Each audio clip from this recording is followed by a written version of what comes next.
Hi guy, tonight we quieted down in a world blanketed in white. Where you imagine yourself standing at the edge of a grassland or a forest, you can almost see yourself gasping for breath in the darkness. Your boots crunched on the first layer of snow. It was a thin, silvery powder that, at first glance, seemed almost innocent. But you and I both know what will happen next.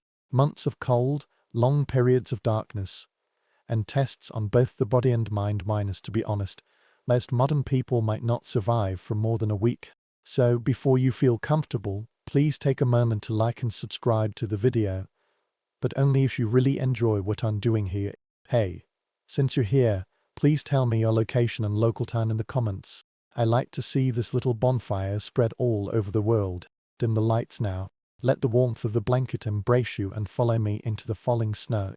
The air smells fresher than in any other season. When you inhale, it almost stings your nostrils. The first snowfall is not merely a meteorological event. This is a signal for indigenous communities throughout North America. It whispers of change. The fields are no longer cultivated. The river will soon be blocked up. If you stand in a Dakota camp, you will notice how fast people's pace changes. They pack up the leftovers from summer hunting and take out their carefully stored furs. It is not surprising that it is cold. This was expected. Preparation is the difference between life and death. You heard the low sound of snow on the pine branches, and the silence that followed was heavier than the buzzing of crickets on any summer night. Winter is a season to retreat into a confined space and also a season to gather memories. Just as it begins when the first snowflake adorns the landscape, you will feel a mixture of fear and awe. A mainstream fact is that many plain and woodland tribes actually record their calendars to the moon and seasonal markers rather than through numbers on paper. For instance, the Lakota people say the cracking moon of the tree, a name given when the frost was bone-minus chilling and the bark cracked like a rifle. Imagine lying in bed listening to that sound. The sound of gunshots reverberates outside your shelter in nature.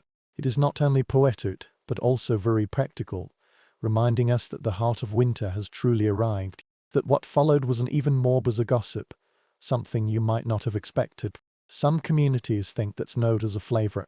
The children would scoop it up, melt it with their tongues, and insist that every fresh autumn has a different flavor. The elders, perhaps with a sly smile, encouraged this idea, saying that the snow had brought stories from heaven. It's hard not to laugh when imagining a group of children arguing whether last night's snowstorm was sweeter than the previous week. Despite this, historians are still debating the sentiment of welcoming the first storm. Did the family members tired of the long confinement and helplessly welcome the snow? Or do they welcome it and see it as a relief from the endless travel and labor? Finally, I have a reason to rest. Some evidence is bidirectional, depending on which area you are observing. You imagine a pile of parliamentary fires burning fiercely in the night sky, people whispering about how much dried meat is left, and beyond that circle of light, the hissing sound of snow can be faintly heard. You dragged your feet forward, your boots sinking deeper, and with each step you took, it reminded you of the work to come. Snow itself is both an enemy and a friend. On the one hand, it blocks roads, buries tools and freezes rivers. On the other hand, it insulates stored food, provides tracks for prey, and generates clean water when it melts. You scoop up a handful, let it burn in your palm, then put it down and watch how it melts into nothing. The first snowfall also forces you to notice the sky. On a clear night, the pale moonlight danced over the cold plain, shining astonishingly brightly. If you suddenly wake up, you might even mistake them for dawn. However, such brightness makes it more difficult for people to have a deep sleep, especially when light overflows from the smoke holes in the cabin. You lie on the bed you imagined, the smell of wood smoke sticking to your hair, and you realize how long time has passed. The animals also noticed. The group was changed. The bird disappeared. Coyotes became bolder, and their howls spread further in the cold air. The cry of a wild wolf might wake up half of the camp. Perhaps you will giggle, wondering why such tiny creatures sound like a bunch of ghosts. When animals behave strangely, people will carefully observe these signs. People know that colder weather is coming. Don't forget your own body. Without layers, your skin will sting within minutes. If you wear the wrong shoes, your toes will hurt terrifyingly fast. You will find that dull pain is not only uncomfortable, but also a warning. Indigenous families teach their children to pay attention to these signals and never ignore numbness. You try to bend your fingers just to convince yourself that they can still be bent. Survival is countless such small choices. Imagine yourself hiding back in the hut.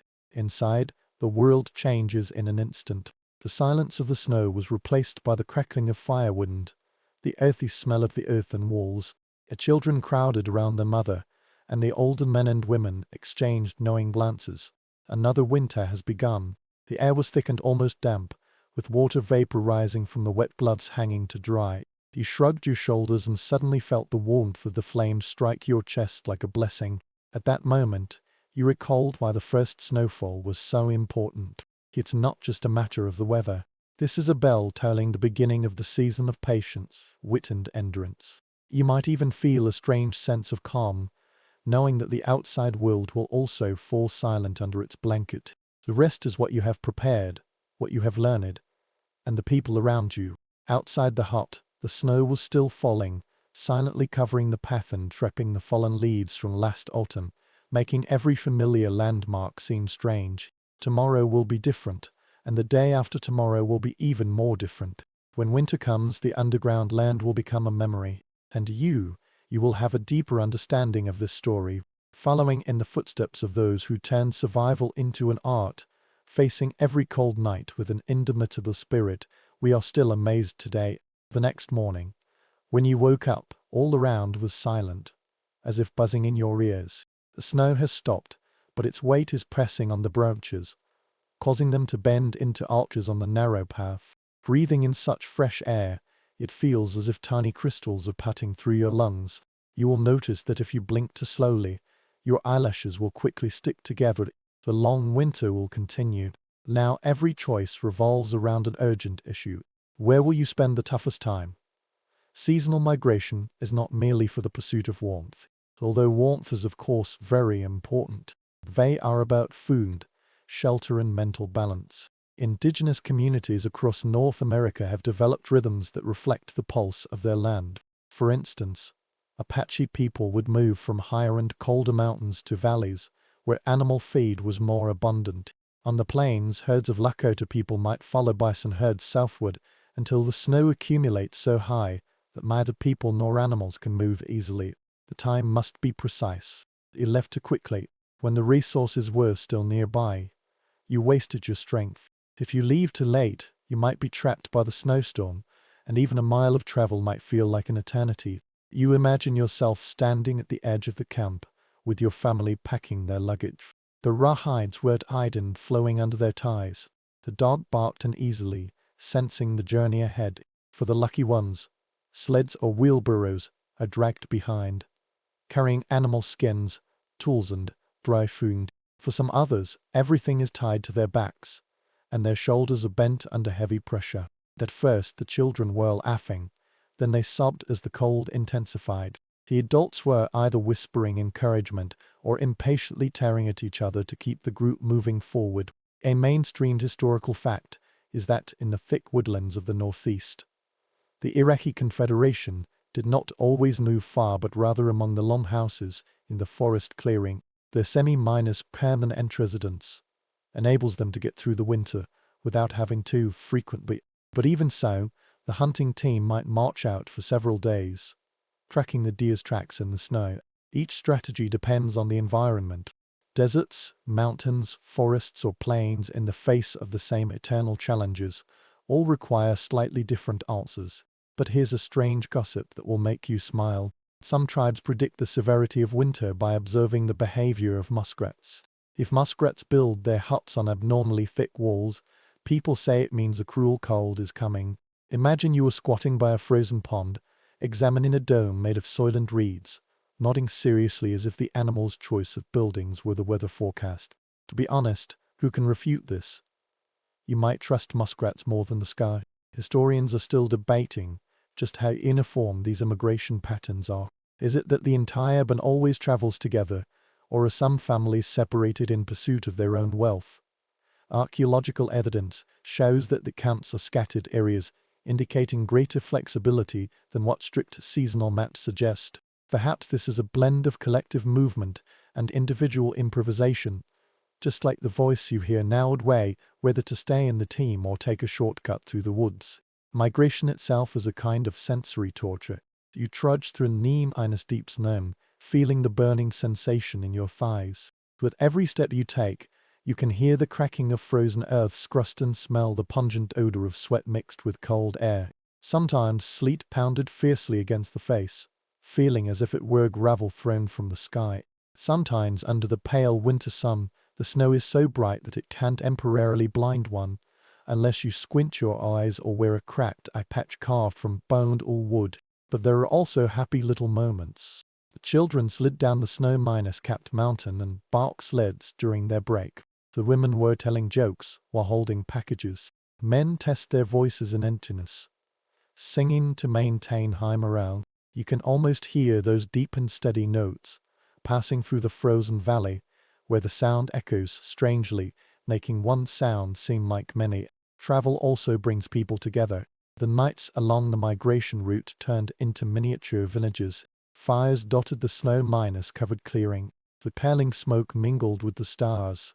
You curled up in the blanket. Even though there was leather beneath, the ground was still very cold. You will also hear some conversations, such as where to find the next group of elephants, which river is the safest, or whether the weather spirits can be coaxed to show some mercy. These camps may last for one night or several nights, depending on the snowstorm and foot pain. Of course, risks do exist. The swollen river combined with a thin layer of ice might swallow the entire sled. A snowstorm might scatter travelers in all directions, forcing the wild cries to turn into white voids. If food reserves are insufficient during a journey, hunger can be more tormenting than cold. You tighten your stomach, imagining chewing dry tendons, just to get your jaw moving, just to deceive yourself into feeling full. However, immigration is not merely for survival. This is identity. Where you move, when you move, and how you move are all related to the stories passed down from generation to generation. They might describe the migration of their ancestors as myths and memories, blending geography and legends together. Taking the same path is to recreate creation itself.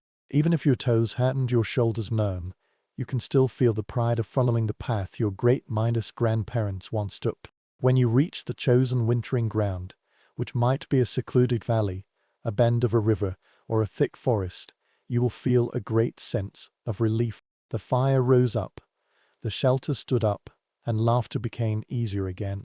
The migration is now over, but when you look back at the trampled snow behind you, you know that this season has only just begun. The toughest night is still waiting for you. You must be well-prepared to withstand the merciless cold. After several days of arduous trekking, you rubbed your stiff legs and felt relieved that you were finally standing in a carefully chosen sheltered spot. The valley winds around you, or it could be the edge of a thick pine forest. The wind he feels different, gentler, and is veiled by trees or hills. Your people will have to spend a long winter here. What I mean by it is exactly what I mean on the surface. Winter houses built by indigenous communities across North America are a miracle of adaptability. It is not a blueprint on paper, but knowledge passed down by word of mouth and ear. You can imagine yourself kneeling in the snow, watching the poles stick into the soil, with the soil piled up on both sides and elaborately shaped smoke holes on top. To outsiders, what seems like a pile of earth is actually a warm earthen house that can accommodate the whole family. A mainstream historical fact is that the earthen houses built by the Heed at Saint Mandan tribes in the upper reaches of the Missouri River were very sturdy, and some could last for more than a decade before they needed to be rebuilt. The thick walls, sometimes several feet thick with soil covering the wooden frames, serve as insulation, keeping the cold wind outside from the precious warmth inside. Passing through the low entrance passage, you will enter a cave-like space, where flames flicker, filled with buzzing voices and the aroma of dried corn. But here is a strange detail that will make you giggle foolishly.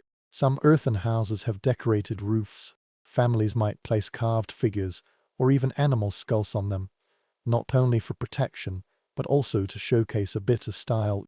Imagine trudging through a snowstorm, lowering your head, and then looking up to see a bison skull. Grinning in the snow is like the world's earliest winter courtyard decoration. Function, yes, but it's also a declaration. Scholars remain puzzled about exactly how communities decide who will build which winter shelters. Shacks, typists, earthen houses, pit houses minus different environments require different answers, but archaeological sites sometimes display multiple styles simultaneously. Is this a tribal tradition or something practical borrowed from a neighbor? The argument is like smoke trapped on the bean, refusing to fade away. But for you, the effect is immediate. The air inside changed from bone minus chilling cold to a thick, smoky warmth. You walked carefully barefoot, with woven leather mats under your feet. You could hear the crackling sound of chopping firewood a few weeks ago. The ceiling is very low, so you can bend down and the shadows dance on the curved walls. A dog was curled up by the door. When you entered, it raised its head, then sighed and fell asleep again. The structure itself teaches you to distinguish priorities. Thick walls keep the heat inside. The entrance is far from the prevailing wind. The smoke exhaust holes also serve as ventilation openings and skylights. However, on the coldest nights, they may be covered up, leaving behind thick smog. The beds are arranged along the edges and layered with leather, so that the central space can remain open for lighting fires and gatherings. You will find yourself instinctively drawn to the central light, as if human DNA remembers the meaning of warmth better than anything else. Sounds, like scenes, can tell you a lot of information. Outside, the wind is howling weakly, but here, all you can hear is the sound of branches breaking in the flames, the scraping sound of the bone seams, the occasional coughing, because the smoke made the throat itchy. The children whispered under the blanket. Someone is sharpening the blade. The entire cabin is brimming with vitality. A heart that resists the cold beats. Just think how smart insulation is. The snow itself accumulates on the structure, warming it rather than cooling it, and captures heat like an additional blanket. This understanding surprises the emotions of modern people. After all, the snow is very cold, but what you see here is different. Snow is not an enemy, it is a tool. You pressed your hand against the crowded wall and were surprised to find that very little heat dissipated. Even the location of the cottage is very important. Sometimes clusters of houses form small winter villages, with each entrance at such an angle, creating a protective circle that can fend off both the weather and enemies. You can almost imagine the radiance of the night, the dozens of smoke columns during the day, and the dozens of flickering flames at night, just like stars that have fallen on the earth. There is also humor here. Families crammed into small rooms often make fun of each other's snoring, or elders keep complaining endlessly that the fire in the stove is always too hot or too cold. You grinned, imagining someone stomping their feet out to gather more firewood, muttering to themselves, only to trip over the snow and come back covered in powder, while everyone was snickering. Survival is serious, but laughter is also an indispensable insulating material. When you lie on the fur and listen to the low hum of the story told 100 times, you will realize that the genius of these little houses lies not only in their structure. They created a psychological cocoon. The outside world made the endless white silence, but he writ his color, sound, warmth and community. And so, the first true winter night began. You wake up to the gentle scraping sound, the shrill sound of the animal skin spread out on the wooden frame. The fire had already burned very low, giving off a red glow on its ash bed, but the hut was still very warm. Around you, people are already working, because in the cold world outside, clothing is not fashion but survival. For a long time, indigenous communities have refined the technique of using animal skins to keep warm. Buffalo hide, elk hide, deer hide, rabbit hide, and even muskrat hide are all carefully sewn, layered and cut. This is the difference between life and frostbite. You stroked a thick buffalo robe with your hand. It gave off a faint musk scent and immediately exuded warmth. Put it on your shoulder and the outside world will become less cruel. This is a mainstream historical fact. Along the plain tribes in the coldest weather, people often wore cowhide with the leather side facing inwards, absorbing heat directly onto their bodies. Some animal skins are very large and can also be used as bedding at night. They are not merely clothes, they are also mobile shelters.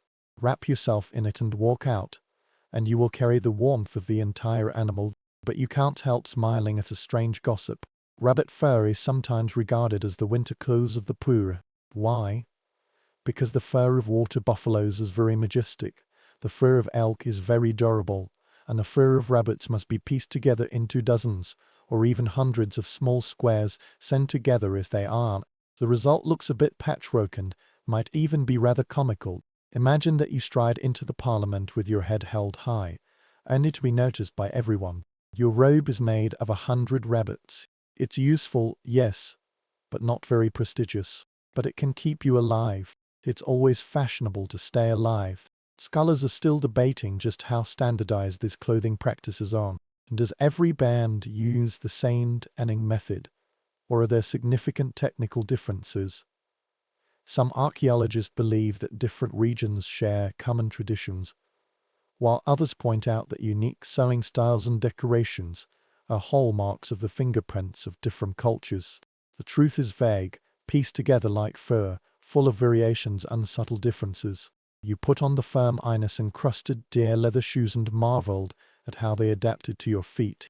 And like the stiff European boots, these boots are flexible, quiet and warm, allowing you to move silently on the snow. In deep snow, the upturned deer leather shoes can prevent you from sinking. You wriggled your toes, grateful for this ingenious design.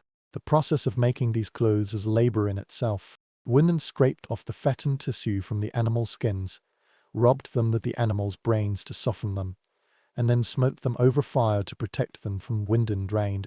The smell of this process lingers in your nose, the earthy and pungent odor, as if these clothes carry the memories of hunting itself. Each stitch is a bone needle piercing through the skin, and the calluses on the fingers come from endless repetition.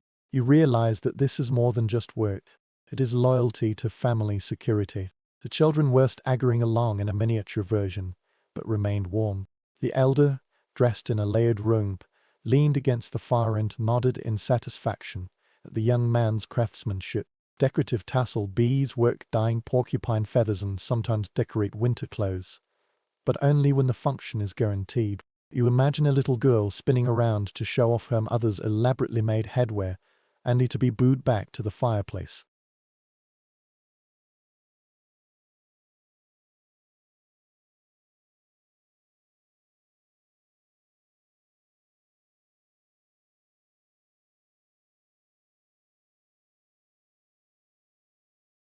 To prevent frostbite from spoiling all the art, even the head and hands work covered. The leather hood tightly wrapped the world, and the handles of the mittens made of beavers or water buffaloes turned into cotton balls. If you have ever tried using delicate tools while wearing thick mittens, you will understand this trade minus off. Every time, warmth outweighs dexterity. However, the ingenious design allows some mittens to be opened at the fingertips for just enough time to tie a knot or create a spark before being safely put away. Stepping out of the hut, now the wind slices through your face. Without your hood, you feel it sting immediately. Pull it up and the sound will change. The world presses your breath with its fur, making a loud noise. Your gaze narrowed to the gap between the hood and your cheek. It's just like wearing a private cave that one can enter. Winter clothing also has a sense of humor. Sometimes people would tease each other about the oversized robes dragging in the snow or the hats that made them look like animals. The children liked to exchange clothes or secretly dress the dogs in rabbit fur, allowing them to run around the camp in their clothes and play jokes. Even in the midst of survival, laughter will seep into the cracks. At night, when everyone was lying down, the clothes became bedding. You wrapped yourself in a layer to protect yourself from the wind crawling in through the door. Warmth soon arrived, and the firelight flickered at the edge of the fur, reminding you of the continuation of life. For someone had mastered leather, needles and threads a long time ago. When the winged outside groans, you whisper to the folds of water buffaloes, elk, rabbits, and any animal that hides you. Without them, the story would have come to an end. With them, you turn sideways, close your eyes, breathe steadily, and get ready to face another cold day. You woke up in the middle of the night not because of the cold, but because of the faint hissing and crackling sounds coming from the center of the hut. The fire had already burned very low, shining like the embers in the belly of a big animal. You realized that someone was already taking care of it. Putting out fires is no easy job. This is a sacred duty. If the flame goes out, everything else will start to fall apart. Imagine you are squatting beside a fire, holding a stick in your hand, and sparks are shooting out from the coal buried under the ashes. You blew gently, watching the orange blood vessels burst with vitality. You felt the heat blooming on your cheeks, while your back was as cold as a stone. The smoke curled upwards, passing through the ventilation openings above, leaving behind heavy but breathable air. Without such ritualistic care, feeding and nursing, the branch would fall silent in more than one aspect. This is a mainstream historical fact. From Anishinaabe in the Great Lakes to PBLO in the southwest, many indigenous communities preserve sacred flames that are never allowed to go out in winter. The flame not only represents warmth, but also continuity. It clearly reminds people that life still exists in the midst of a blizzard. Each household often takes turns to assume responsibility to ensure that someone is always awake to guard the coal lumps. But there is also a strange gossip. Some groups believe that if you let the cracking sound of the firewood be too loud, it means that someone is gossiping about you at another branch. Imagine sitting by the fireplace when a piece of wood suddenly bursts open. Everyone looks at each other in astonishment, as if saying, "Well, who's talking now?"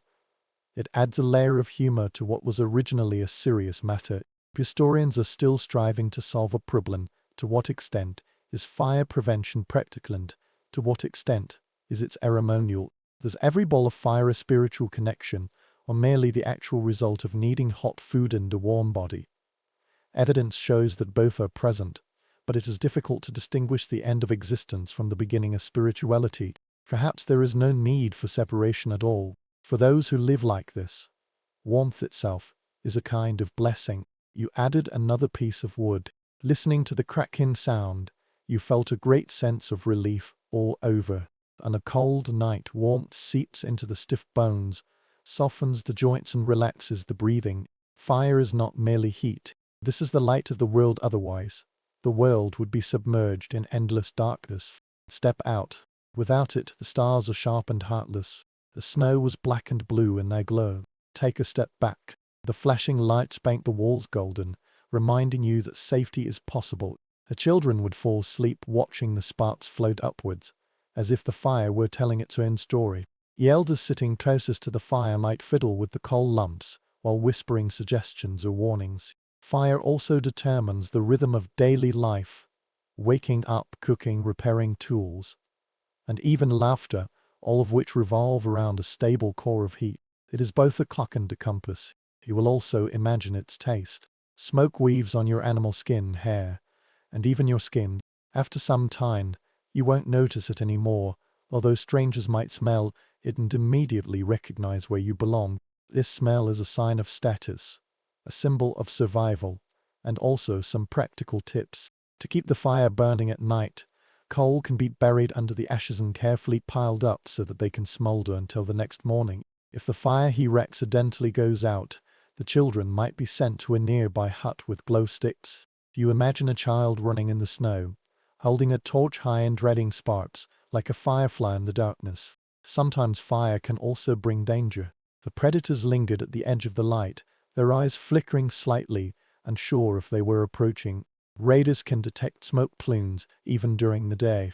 However, every household is weighing the relationship between these risks and the cold and warmth. You curled up even closer, wrapped the robe around your body, and regarded the fire as a companion. When it bakes, it makes crackling and hissing sounds when wood moves, its eyes when it eats, it roars. You lean forward whispering as if in a conversation, for without it, the night would feel endless and heartless. With it, the night becomes bearable and even beautiful, so you lay down again. Flames flickered on the roof of the small house, and you realized this fact. In winter, flames are neither decoration nor convenience. It is life itself, protected like a family member and cared for like a heartbeat.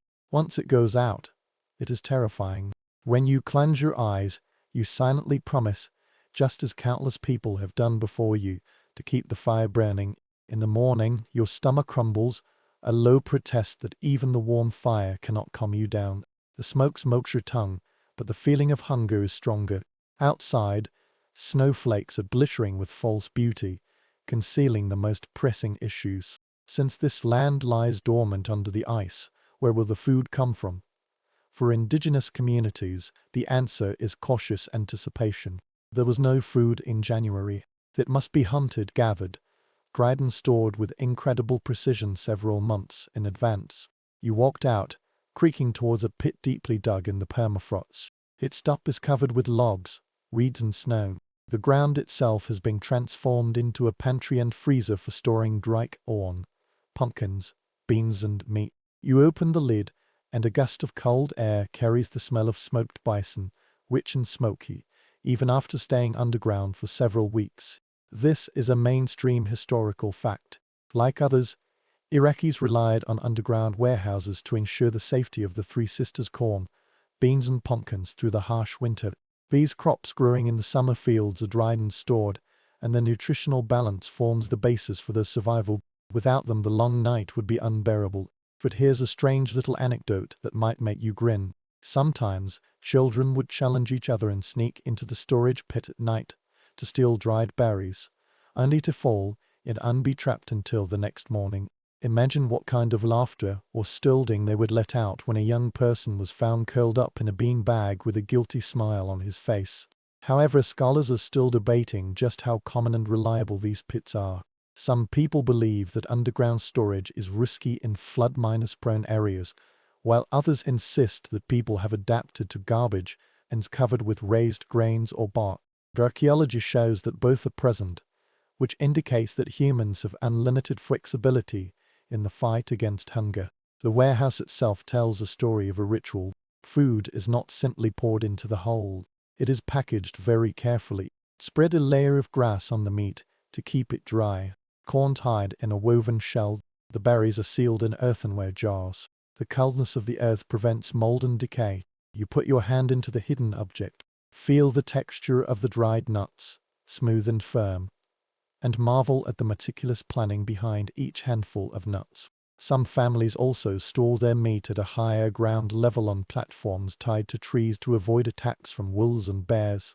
You imagine the smoke still sticking to the dried meat, gently swaying in the cold wind. When these fragments are taken down and cooked into a stew, they come back to life, filling the stomach and spirit.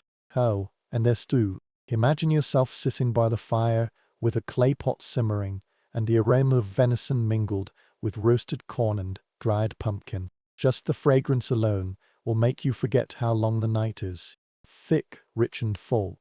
This is not a luxury, but in the silence of winter, it is a kind of joy. Sometimes, despite being well-prepared, shortages of supplies still emerge faintly.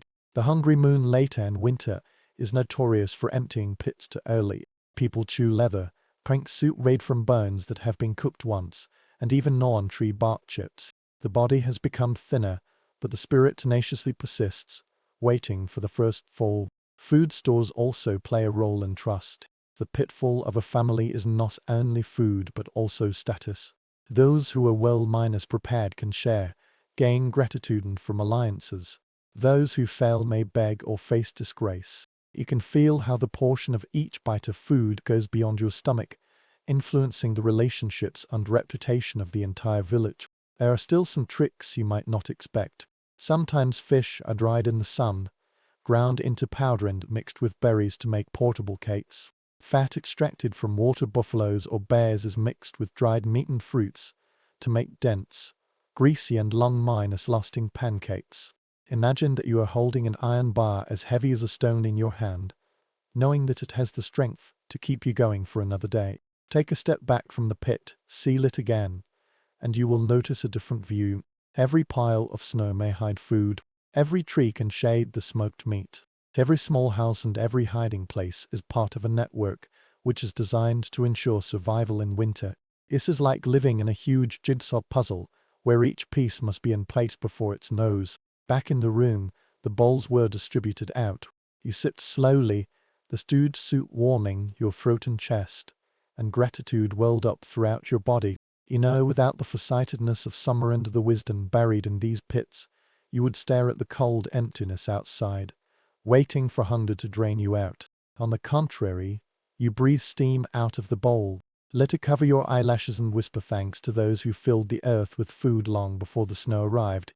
The stew last night warmed your stomach, for the glow of the flame cannot hide the fact that nearly storing food is far from enough. To survive the months of heavy snow, people had to leave the frozen wilderness and fight for life. So you put on a thick robe, tie a tie and walk into the crisp air of the early morning. Your breathing immediately became murky. Only the snow water beneath our feet and the faint snorting of distant animals broke the silence. Hunting in deep snow is not merely a skill. This is art. The large herds of elk, deer and bison did not surrender easily. They kept moving, lowering their noses and pouring snow onto the frozen grassland. For you and your companions, the challenge is to find them before hunger strikes. A mainstream historical fact. Hunters on the plain often use snowshoes to distribute the weight of the snow so that they can glide on the ground where their unprepared feet are swallowed up. Moose or bison, cumbersome and cunning, may sink very deep and slow down their speed.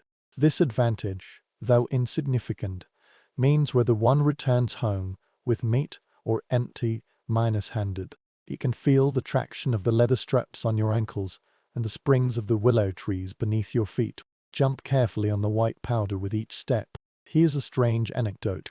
Some hunters deliberately imitate the sounds of animals, not only to lure their prey, but also to play tricks on each other in the woods. Imagine you are trekking through a snow-covered forest, your ears closely listening to the deer's call, only to find your cousin's suffocating laughter coming from behind a tree. You might throw a snowball at him, then sigh and move on, because the food is too serious to waste too much time joking. However, scholars are still debating exactly how many large scale hunting activities actually provide food for winter communities. Do most of the calories come from these hunts? Or are they supplements to stored crops and dried fish? The evidence is not complete. The bones scattered in the frozen soil tell a story so vague that it cannot be settled. Perhaps both are true hunting, offering rich bursts, but storage can prevent the belly from collapsing in the middle. Now squat down and scan the horizon. The air pricks your nostrils as sharp as broken glass. But you saw it. A row of black humps was set off against the snow. Steam emerged from the nostrils. Bison. They planned slowly with heavy steps, and you feel your pulse quickening. A hunting team spread out in a fan shape, holding large branches in their hands, to prevent frostbite from spoiling all the art. Even the head and hands were covered. The leather hood tightly wrapped the world, and the handles of the mittens made of beavers or water buffaloes turned into cotton balls. If you have ever tried using delicate tools while wearing thick mittens, you will understand this trade off. Every time, warmth outweighs dexterity. However, the ingenious design allows some mittens to be opened at the fingertips for just enough time to tie a knot or create a spark before being safely put away. Stepping out of the hut. Now the wind slices through your face. Without your hood, you feel its sting immediately. Put it up and the sound will change. The world presses your breath with its fur, making a loud noise. Your gaze narrowed to the gap between the hood and your cheek. It's just like wearing a private cave that one can enter. Winter clothing also has a sense of humor. Sometimes people would tease each other about the oversized robes, dragging in snow or the hats that made them look like animals. Your children like to exchange clothes, or secretly dress the dogs in rabbit fur, allowing them to run around the camp in their clothes and play jokes. And even in the midst of survival, laughter will seep into the cracks. At night, when everyone was lying down, the clothes became bedding. You wrapped yourself in a layer to protect yourself from the wind crawling in through the door. Warmth soon arrived, and the firelight flickered at the edge of the fur, reminding you of the continuation of life. For someone had mastered leather, needles and threads a long time ago. When the wind outside groans, you whisper to the folds of water buffaloes, elk, rabbits, and any animal that hides you. Without them, the story would have come to an end. With them, you turn sideways. Close your eyes, breathe steadily, and get ready to face another cold day. You woke up in the middle of the night not because of the cold, but because of the faint hissing and crackling sounds coming from the center of the hut. The fire had already burned very low, shining like the embers in the belly of a big animal. You realized that someone was already taking care of it. Putting out fires is no easy job. This is a sacred duty. If the flame goes out, everything else will start to fall apart. Imagine you are squatting beside a fire, holding a stick in your hand, and sparks are shooting out from the coal buried under the ashes. You blew gently, watching the orange blood vessels burst with vitality. You felt the heat blooming on your cheeks, while your back was as cold as a stone. The smoke curled upwards, passing through the ventilation openings above, leaving behind heavy but breathable air. Without such ritualistic care, feeding and nursing, the branch would fall silent in more than one aspect. This is a mainstream historical fact. From Ainishkeen Abbey in the Great Lakes to Pblo in the southwest, many indigenous communities preserve sacred flames that are never allowed to go out in winter. The flame not only represents warmth, but also continuity. It clearly reminds people that life still exists in the midst of a blizzard. Each household often takes turns to assume responsibility to ensure that someone is always awake to guard the coal lumps. But there is also strange gossip. Some groups believe that if you let the crackling sound of the fire would be too loud, it means that someone is gossiping about you at another branch. Imagine sitting by the fireplace when a piece of wood suddenly bursts open. Everyone looks at each other in astonishment, as if saying, "Well, who's talking now?" It adds a layer of humor to what was originally a serious matter. Historians are still striving to solve a problem. To what extent is fire prevention practical, and to what extent is it ceremonial? Is every bowl of fire a spiritual connection, or merely the actual result of needing hot food and a warm body? Evidence shows that both are present, but it is difficult to distinguish the end of existence from the beginning of spirituality. Perhaps there is no need for separation at all. For those who live like this, warmth itself is a kind of blessing. You added another piece of wood. Listening to the cracking sound, you felt a great sense of relief all over. On a cold night, warmth seeps into the stiff bones, softens the joints and relaxes the breathing. Fire is not merely heat. This is the light of the world. Otherwise, the world would be submerged in endless darkness. Step out. Without it, the stars are sharp and heartless. The snow was black and blue in their glow.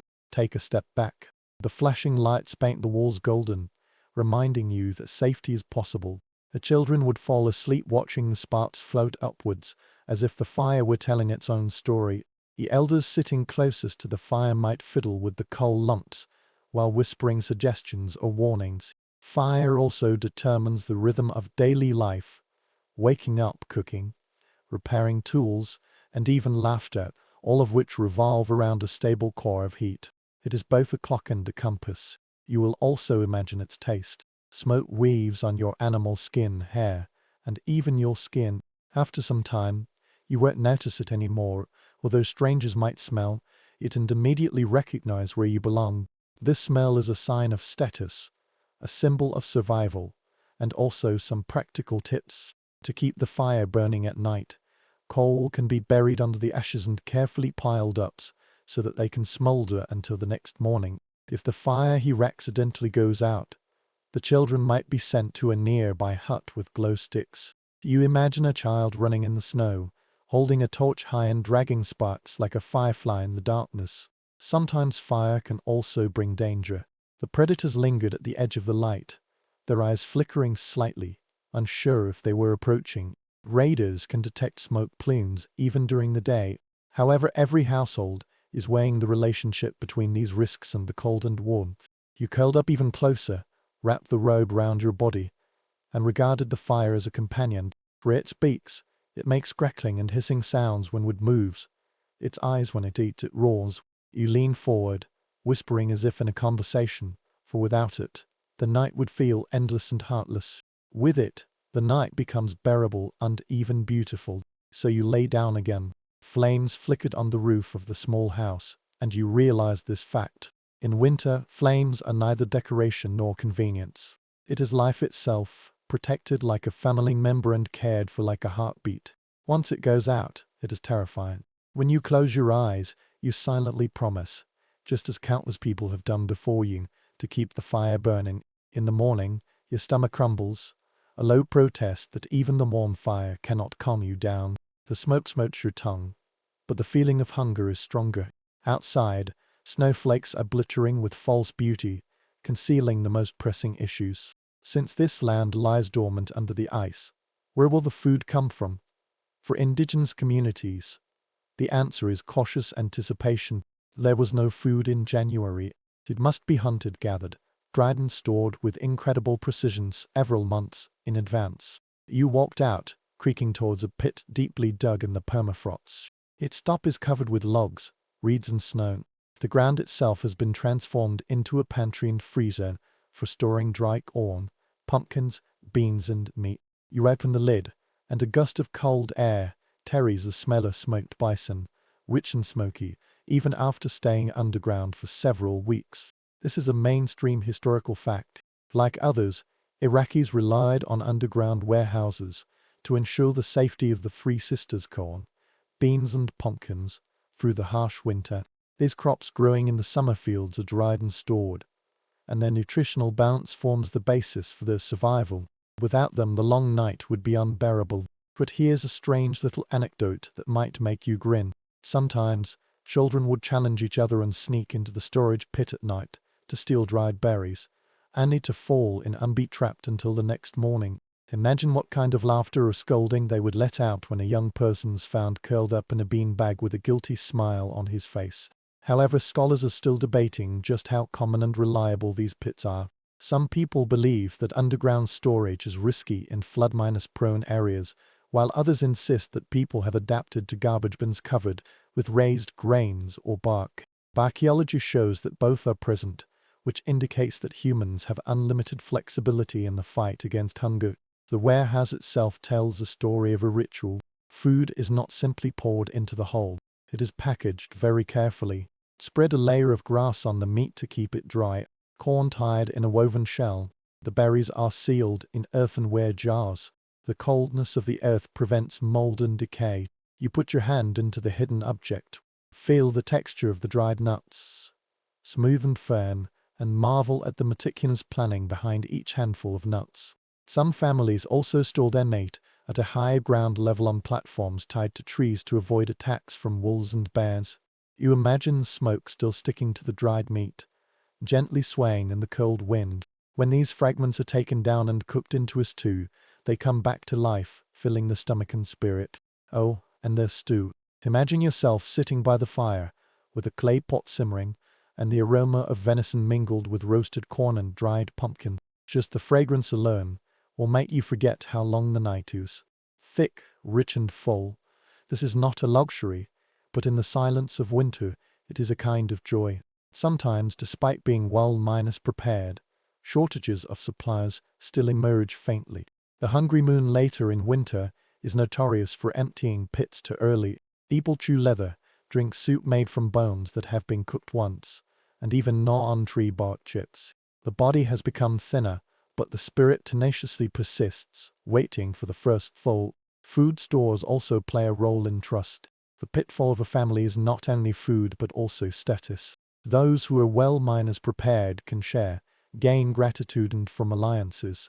Those who fail may beg or face disgrace.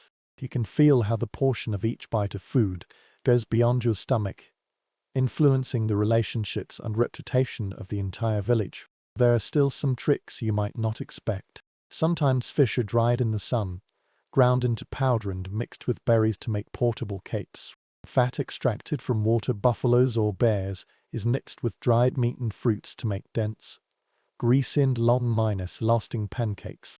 Imagine that you are holding an iron bar as heavy as a stone in your hand, knowing that it has the strength to keep you going for another day. Take a step back from the pit, seal it again, and you will notice a different view. Every pile of snow may hide food. Every tree can shade the smoked meat. Every small house and every hiding place is part of a network, which is designed to ensure survival in winter. This is like living in a huge jigsaw puzzle, where each piece must be in place before it turns. Back in the room, the bowls were distributed out. You sipped slowly, the stewed soup warming your throat and chest, and gratitude welled up throughout your body. You know, without the farsightedness of summer and the wisdom buried in these pits, you would stare at the cold emptiness outside, waiting for hunger to drain you out. On the contrary, You breathe steam out of the bowl, let it cover your eyelashes and whisper thanks to those who filled the earth with food long before the snow arrived. The stew last night warmed your stomach, that the glow of the flame cannot hide the fact that merely storing food is far from enough. To survive the months of heavy snow, people had to leave the frozen wilderness and fight for life. So you put on a thick robe, tie a tie and warp into the crisp air of the early morning. Your breathing immediately became murky. Only the snow water beneath our feet and the faint snorting of distant animals broke the silence. Hunting in deep snow is not merely a skill. This is art. The large herds of elk, deer and bison did not surrender easily. They kept moving, lowering their noses and pouring snow onto the frozen grassland. For you and your companions, the challenge is to find them before hunger strikes. A mainstream historical fact. Hunters on the plain often use snowshoes to distribute the weight of the snow, so that they can glide on the ground where their unprepared feet are swallowed up. Moose or bison, cumbersome and coming, may sink very deep and slow down their speed. This advantage, though insignificant, means whether one returns home with meat or empty-handed. You can feel the traction of the leather straps on your ankles and the springs of the willow trees beneath your feet. Jump carefully on the white powder with each step. Here's a strange anecdote. Some hunters deliberately imitate the sounds of animals, not only to lure their prey, but also to play tricks on each other in the woods. Imagine you are trekking through a snow-covered forest, your ears closely listening to the deer's call, only to find your cousin's suffocating laughter coming from behind a tree. You might throw a snowball at him, then sigh and move on, because the food is too serious to waste too much time joking. However, scholars are still debating exactly how many large-scale hunting activities actually provide food for winter communities. Do most of the calories come from these hunts, or are they supplements to stored crops and dried fish? The evidence is not complete.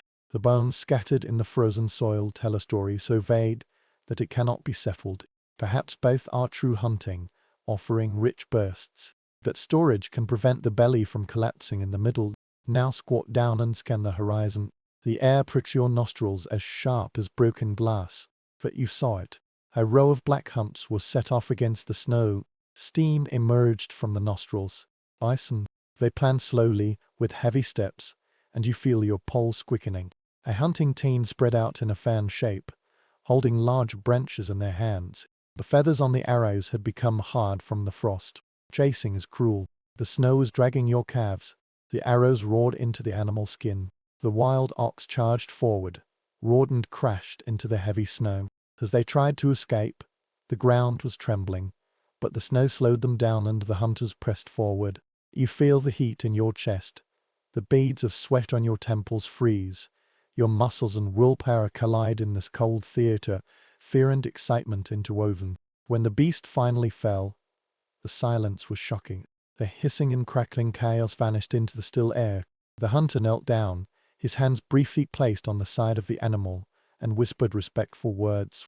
Because here, killing is not merely necessary. This is a kind of relationship. Give life and prolong life. The massacre was swift and precise. Cut open the animal skin with a knife made of bone or metal. Steam runs from the warm flesh into the frozen air. The meat was cut into strips. Fat is presented. The bone cracked open and became bone marrow. There is no waste. You smell blood. Iron is sharp on snow. When the fire is ignited, mixed with smoke, the drying of the prizes begins immediately. Even animal skins can be turned into clothes, blankets, or shelters. You feel a sense of gratitude trembling in your back, stronger than the cold. This is also dangerous. An injured animal in the snow is twice as unpredictable. It can tear foot hunters underfoot. Carnivores lurk at the edge. Wolves smell the blood and look at remnants or weaknesses. You glanced at the tree, swearing that you saw movement, your eyes shining. Hunting sustains many people, not just humans. When the meat is being packed, your arm will hurt from the handling. Your breathing squeaks due to the cold air. The sun has already set. The pink light danced among the endless white track at the camp, with their snowshoes trailing behind and the sled fully loaded with meat. Their mood was higher than it had been for weeks. Tonight there will be a feast, stories and laughter louder than the howling wind. When you lie beside the fire, with a heavy robe draped over your shoulders, you realize that hunting in the snow is by no means just for survival. This is a test of endurance, cooperation, respect and wisdom. Without it, hunger would turn the long night into pain.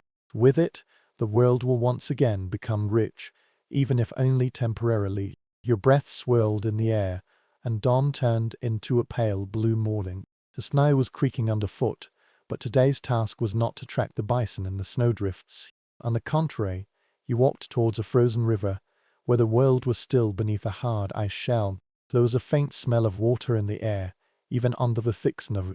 You could hear the low moans of the ice, just like an old house collapsing in the cold. Fishing in an ice cave requires both skill and patience. You kneel down, pulling the snow with your mittens of fingers and scraping hard until the opaque surface sparkles before your eyes. Then, use a sharp bone to lure an iron miner's pointed spear to pierce through, causing the crack to spread outward. Cold water gushed up, dark and silent, carrying a faint glimmer of movement that was invisible below. You dipped your hand near the hole, and the bone miner's chilling cold pricked you like a needle.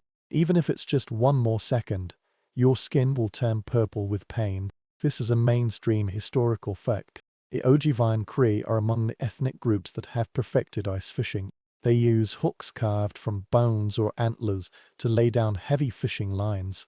Sometimes they would stand patiently at the entrance of the cave with long spears, waiting for the shadow of the fish to slide past below.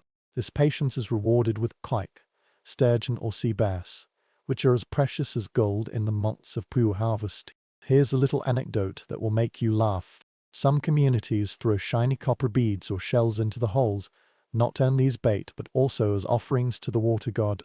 Imagine kneeling by the ice, praying in a low voice, and then watching your cousin throw in something that looks like a fashionable accessory, insisting that it will attract fish. Practical, perhaps symbolic, absolute. But scholars still question to what extent wintered Ayats truly rely on this practice. For these fishing expeditions, the core lifeline or a supplement in case of failed hunting. Archaeological traces of fish bones were found in some winter camps, while those at others were not. Perhaps the answer is very simple. Where there are abundant rivers and lakes, there are abundant fish. Where ice is dangerous, people turn to other places. You are leaning against the hole now, your eyes wide open. The water is twinkling, changing its shape and teasing your imagination. The world above vanished, leaving only this dark and trembling circle. Then, it flashed for a moment. You thrust down. Water splashes up your arm, and you catch a fish. Its scales shone like polished stones in the faint sunlight. Water vapor rises when it comes into contact with cold air. A fish means a meal for flood relief. With good luck, there might be even more. Back in the hut, the fish was either grilled over the fire or cooked into a broth with dried corn. The air was filled with a rich fragrance. Steam fogged up the ceiling. You took a sip of the broth. Warmth flows into your throat and comfortably fills your stomach. The taste is simple yet profound. Prove that even frozen rivers have generous gifts. The scene is not always so solemn. The children crowded around the entrance of the cave, boldly sticking their fingers into the icy water. When the cold stung their skin, they screamed. The adults smiled and shook their heads, recalling their own audacity in childhood. The dogs approached their noses curiously, but when the cold spray hit their fur, they jumped back. Even in the midst of survival, humor will spring up like a spring. The act of fishing can also establish connections. You can imagine the elders singing softly to the water, teaching the young people to listen to the subtle changes of the water flow beneath the ice. These are not merely trading skills. They are clues to memory, maintaining the vitality of culture through repetition. Winter after winter, nights fall, stars pierce the sky, but ice holes still exist. Some are covered with brushes and left open until the morning. The frozen river let out sighs, reminding you that beneath your feet, the entire world of life is waiting for you. You pulled your robe tighter, grateful for all that the water had given you, and whispered thanks in the cold darkness. Because in the heart of winter, a fish also means hope. That hope, just like warmth, is the driving force that keeps you moving forward on cold days. The cold wind pierces through the bones in the early morning, and the frost is fragile. The snow under your reindeer shoes creaks like broken glass. The horizon stretches wide and white. You realize how impossible it is to walk a certain distance here without intelligence and wisdom. When the whole world is drifting, one cannot go far on one's own legs. This is why the people around you learned long ago to make the scenery submit to their will, not by brute force, but by intelligence and wisdom. The mobility of the deep winter is a test of invention. Snowshoes, sleds, and even dog-pulled sleds each one is a necessity. You stuffed your feet into a pair of snowshoes, the willow twigs creaking gently, and the leather tightly wrapped around your ankles. You took a step, amazed at how it dispersed your weight, making you flint instead of sink. At first it felt very strange, as if you were walking on a tennis racket. But it was worth moving freely in the vast white space. A mainstream historical fact is that snowshoes are not one size fits all. For instance, the CRE people prefer a long and narrow style, gliding like canoes on open plains, while the Algonquin and people have created shorter circular vent designs, which are more suitable for navigating through thick forests. The land itself determines the design, once again proving that geography and culture dance together at every step. Here's a quirky gossip that you can remember. Sometimes snowshoes are too big, up to 6 feet long, and it's impossible to wear them indoors. People joked that those clumsy relatives forgot to take off their clothes and knocked over the firewood and children. Imagine that with a pair of huge snowshoes tied to your feet, you stumble into the door of a small house. You squeeze in like a goose stuck in a fence, and everyone bursts into laughter. Scholars are still debating how early sleds became an important part of winter travel. Some people believe that their widespread use occurred after domestic dogs were introduced, while others think that simple dragging frames existed even earlier. Archaeology has provided some clues, but it cannot be determined. The exact time is buried beneath layers of snow and speculation. Imagine sled tied with rawhide sliding behind a group of dogs, their PAWS silently resting on the earth's crust, their tongues blowing steam into the air. The sleds carried hunted meat, traded animal skins, and even children wrapped in fur. Their faces shone like flowers against the white backdrop. The sound of runners scraping across the thick snow almost became soothing, a steady rhythm, defying the howling of the wind. Even without dogs, people still have to drag the sleds by themselves. Their shoulders are very tired, but the goods slide more smoothly than when they are carried on their backs. Genius lies in simplicity. Flat wood, slightly curved at the front, slides where one foot is unstable. You can almost feel its traction on your arm, the satisfaction of watching heavy goods sweep across the snow instead of sinking in. Traveling is not always a harsh task. The children tied their small snowshoes to their feet and raced in a zigzag pattern. When one child fell headfirst into the drifting object, they burst into laughter. The adults make fun of each other for the clumsy spill. The story was later retold in an exaggerated and dramatic way beside the fire. Even difficulties can bring laughter, for laughter can relieve the burden more than any sled. However, danger always exists. During the journey, the belt may break, causing the sled to sink into the powder. This might crack under its weight and engulf the entire equipment, or a blizzard might wipe out all paths, leaving even the most prepared wanderers blind. You imagine standing in such a storm, with snow falling horizontally, holding a sled rope in your hand, wondering if you will still see the smoke from the hut. But on sunny days, mobility means opportunity. The frozen river turned into a road, smooth and straight, carrying a sled further than the paths in summer. The obstacles in the warm months turn into blessings in the cold ones. You are now standing on such a river, listening to the groans of the ice below. When the sled player glides forward and the wind pulls your hood back, you will feel the thrill of speed. When you return to the camp, your snowshoes were stuffed by the door and the sled was unloaded. You realize that in this frozen world, movement was more important than survival. This is freedom.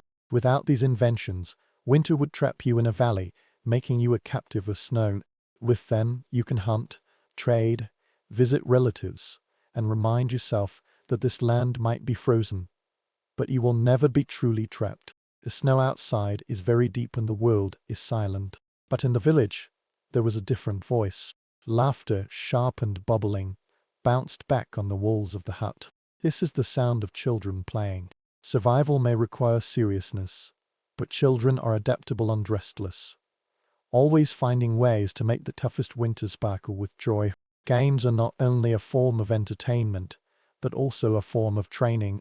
You go outside, wrap yourself in your long robe, and see a group of children sliding down the slope on the tree bark, their screams echoing in the valley. The ground is as hard as iron.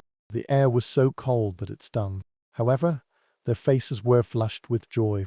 A person fell sideways, and the snow around exploded. The others burst into laughter and then pulled him up to try again.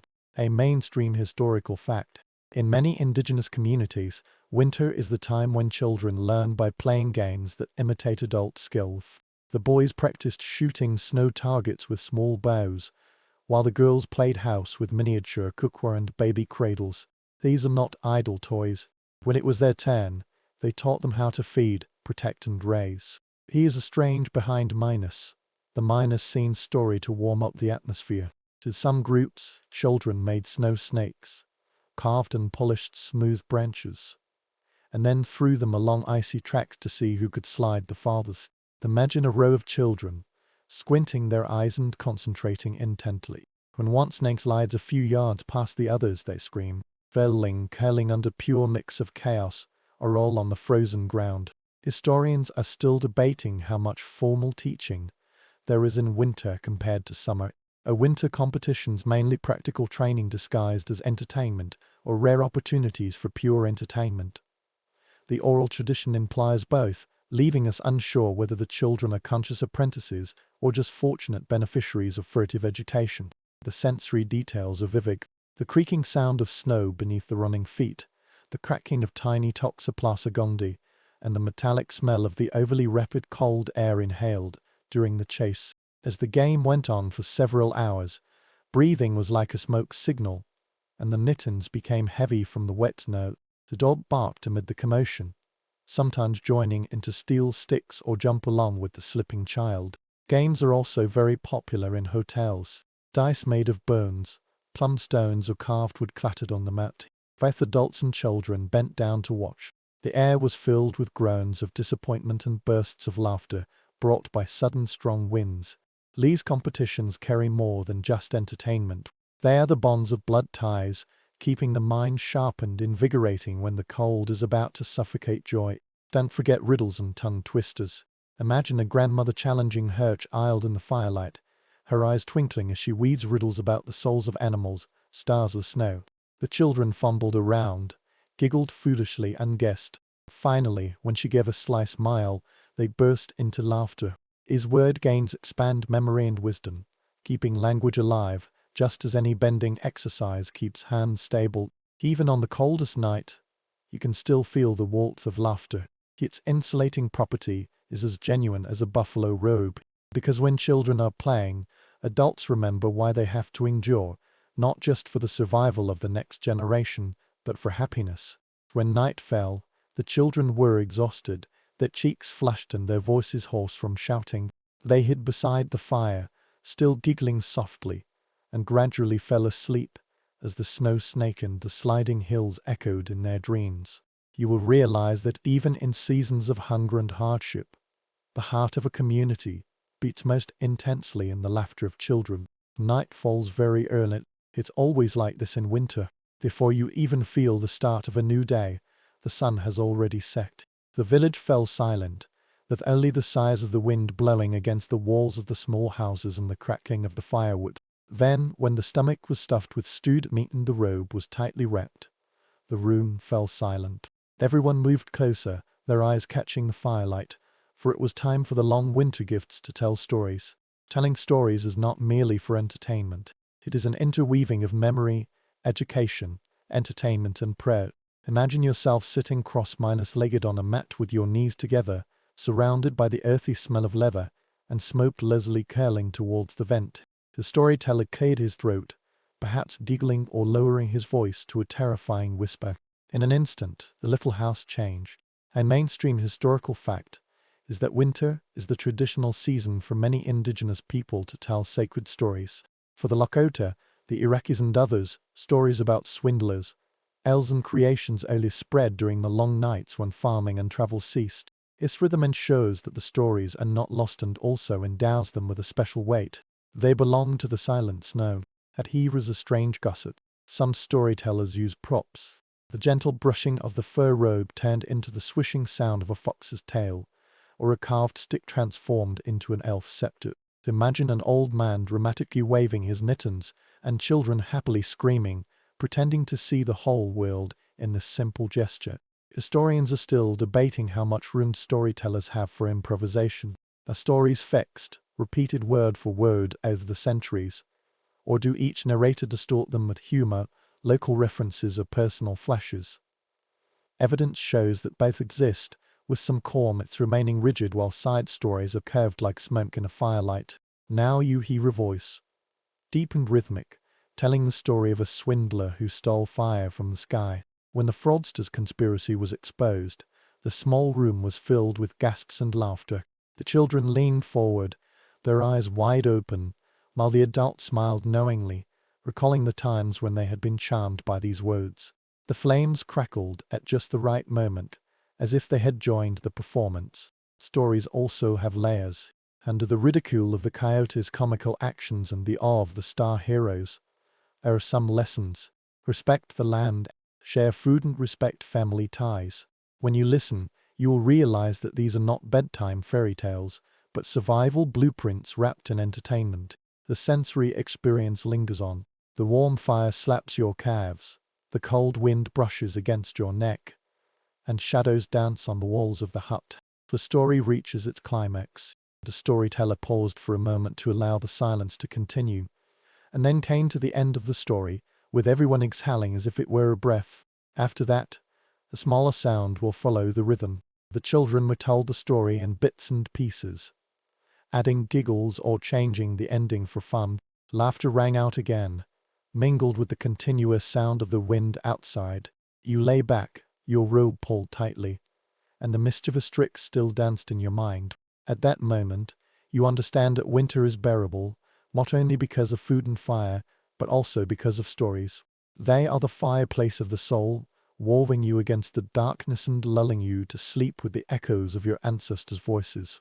The night grew deeper and deeper, and week after week passed. The hut is more than just a shelter. It turned into a temple.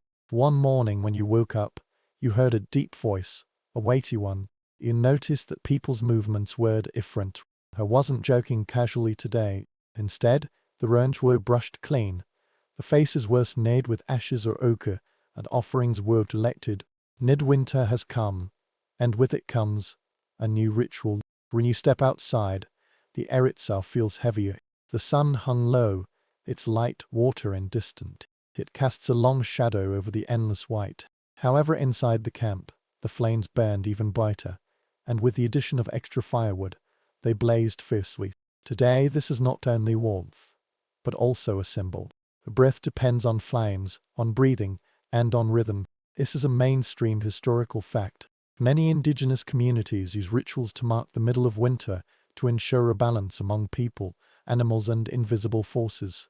The Iroquois people held a several-day winter solstice ceremony, which included dances, dream-sharing, and masked performances to purify the community for the coming year. This is a reset button that is pressed when the spirit is listless under the heavy pressure of winter. Here is a strange gossip. In some traditions, children are encouraged to loudly share their dreams at these ceremonies, no matter how strange they are. Dreaming of flying like a crow, dreaming of losing a dear leather shoe in the snow, or even dreaming of eating too much stew. All these dreams may be interpreted by elders as hidden meanings. Imagine when a child proudly announces that they dream of sleeping until spring. A solemn circle suddenly bursts into laughter. Perhaps this is the wisest dream. Historians are still debating whether these rituals are mainly related to agriculture and future planting, or whether they are spiritual sustenance for winter itself. Are they trying to ensure that the corn sprouts in the coming months, or to maintain the community's sanity and hope during the coldest times? The truth might be a mixture of both, just like the layers of ice and snow on the ground. You watched the dancers spin around the fire, their feet rhythmically stepping into the frozen soil. The drumbeat was steady, deep and resounding, just like the heartbeat of the world. The mask is adorned with painted patterns, feathers and carved shapes that blur the distinction between the person and the soul. Some are terrifying, some are comical, and each one embodies a power beyond the line of sight. The air vibrated along with the singing. The high minor-pitched prayers echoed into the clear night sky. The smell of sage and smoke fills your nostrils, thick and sweet, sticking to your hair and clothes. Close your eyes and feel it spinning around you, purifying, soothing, and taking your thoughts somewhere between the earth and the stars. The world beyond the fire gradually vanished. For a moment, even the sharp edges of hunger and cold softened. Then, when the flames flicker, you will notice people throwing small offerings, food, carved trinkets and beads into the flames. The cracking and hissing sounds when burning give people a symbolic feeling, giving up some small things to ensure a greater return. The children stared at them with wide eyes, grasping them tightly before letting them go at last, as if learning the first lesson of sacrifice. At the end of the night, the voice was hoarse, the feet hurt, and the smoke was thick, but the spirit felt relaxed. You can sense from the way people smile more easily and relax their shoulders, as if the intangible weight of winter has been relieved. You crawled back into your robe. The drumbeats were still beating in your chest. You realized that these rituals were not dispensable.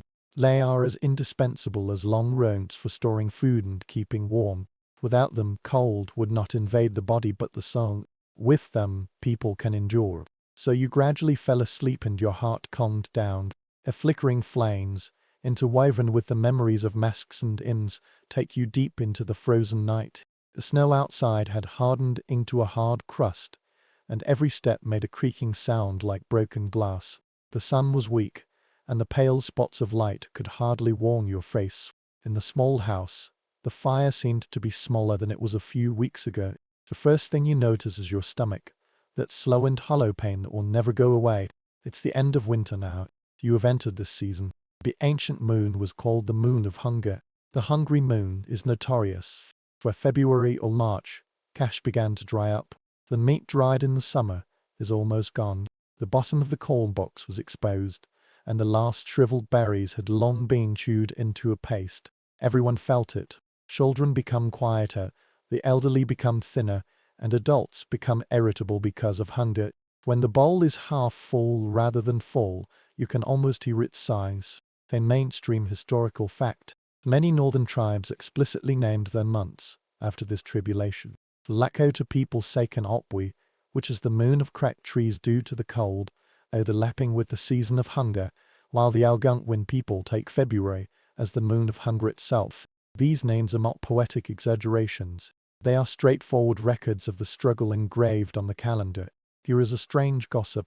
To avoid despair, some communities held interesting mock feasts, where people pretended to eat empty bowls, groaning and patting their stomachs as if they were full. The children giggled, and the adults joined in the play.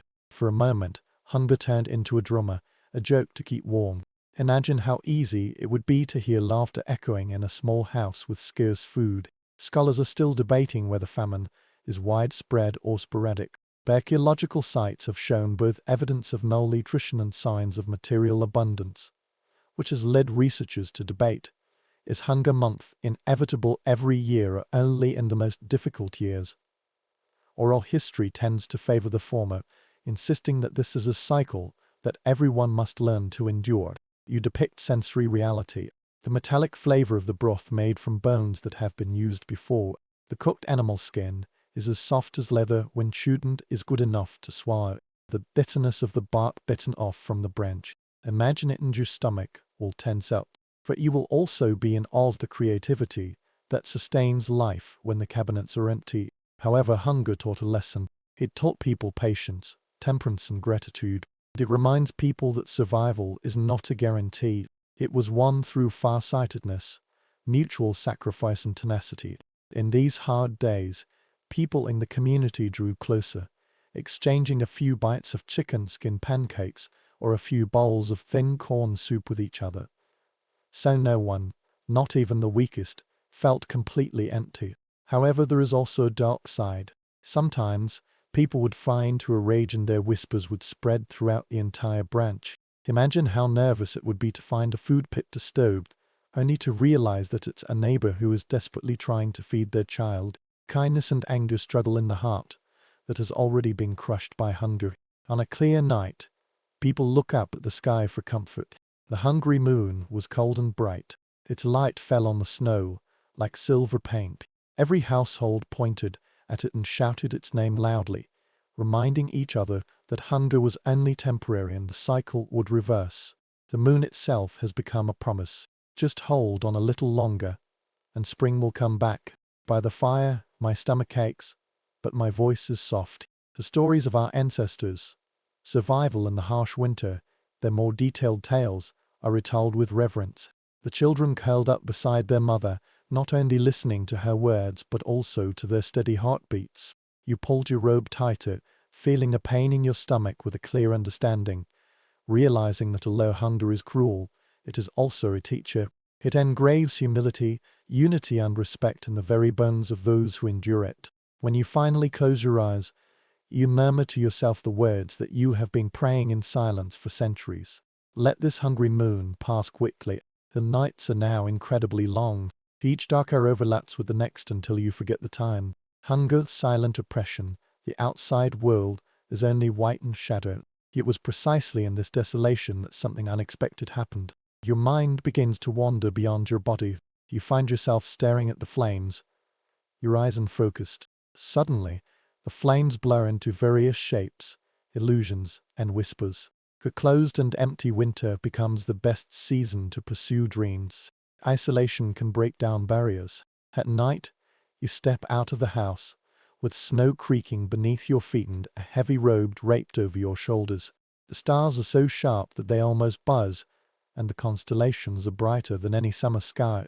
You lay on your back on the snow, breathing in the heat and letting the darkness swallow you up completely. Soon, the boundary between what you see and what you imagine will disappear, and you will fall into hallucinations. A mainstream historical fact. Among the people on the plains, young people sometimes fast in winter, seek visions and hide in solitude to see spiritual guides. The harsh environment itself is part of the ritual. Cold, hunger and silence deprive the body of comfort and open up the enlightenment of the soul. Dreams are not entertainment. They are guides, guiding choices in hunting, warfare or therapy. But here is a strange gossip. Some dreamers insist that ghosts prefer to talk during storms. The louder the wind outside, the clearer the information inside. Imagine curling up under the fur, the hut swaying precariously in the fierce wind, and suddenly you are convinced that the words in the howl are only for you. Others might make fun of them later. Of course, the wind tells you that it must be a hungry wind. However, this belief still exists. Historians are still debating to what extent these visions are individual pursuits, rather than collective practices. Is the pursuit of dreams mainly the right of young hunters, or will women, the elderly and children, also accept this right during the long winter? Oral traditions have broad implications, but their interpretations remain controversial, just like the flickering shadows on the wall. Inside the small house, you can see the dream sharing woven into a ritual. A grandmother told a story about a dream in which a bird was flying in the boundless snow. An uncle described that a luminous animal lead him across the ice. Every dream is dissected, debated and revered. The children giggled at the strangest dreams, but even those dreams were recorded because we knew when the meaning of the dreams would come to light. In this season, you will feel the sensory weight of fasting. Your stomach hurts. Your head has become lighter. Your breath is covered with heavier frost in the cold. But then it became clear. When you pray, the creaking sound of the snow under your knees is louder and sharper. The stars above seem to be arranged in patterns you have never noticed before. The sparks of the flame shoot upwards, and use where they stay longer than physics allows. Dreams may foretell power, a farm-sighted eagle feather endowing it with strength, or a spiritual animal that swears to protect. They might issue warnings to scenes of famine or enemies dressed in white. No matter what shape they are all respected by people, just like meat and fire, woven in the brocade for survival in winter. There is also humor here. Imagine a young dream chaser solemnly declaring that their spiritual guide is a rabbit. A burst of laughter broke out in the branch, and the joke lasted for several weeks. However, beneath the ridicule, the dream was respected. Even rabbits can hide their wisdom in their PAWS. At the end of such a night, your body is exhausted, but your mind is brimming with possibilities. You curl up under the animal skin, and the illusion swirls after closing your eyes. Perhaps you dream of soaring above a snow-covered forest, or of your ancestors whispering in a smoke cave. You don't know what this means yet, but you do. In the deepest silence of winter, when hunger strikes and shadows lengthen, dreams are as important as food. They remind you that even on cold nights, ghosts will continue to wander freely. The small house felt both close and heavy. The air was filled with thick smoke and surrounded by a faint musk. The coughing sounds are more frequent now. Winter is not merely about hunger and cold, it's about diseases. You hear a child breathing gently under grandmother clearing her throat again and again. You know that a cure must be found, otherwise the disease will spread like burning hay. The local community has had centuries of practice taking care of corpses during the cold months. Medicines are not stored in glass bottles or metal cans. They live among tree roots, bark, smoke and prayers. You see an elder kneeling by the fire, opening a bundle of withered plants. The aroma rises immediately, intense, earthy, with a hint of sweetness beneath. The air feels different now, as if the plants themselves have brought life back to the room. A mainstream historical fact. Hanosi, Iroquois, and many other ethnic groups use white pine as a winter medicine. When fresh food is not available, they boil white pine needles into tea rich in vitamin C to prevent scurvy. You took a sip of the warm liquid. Its taste was fragrant and rich.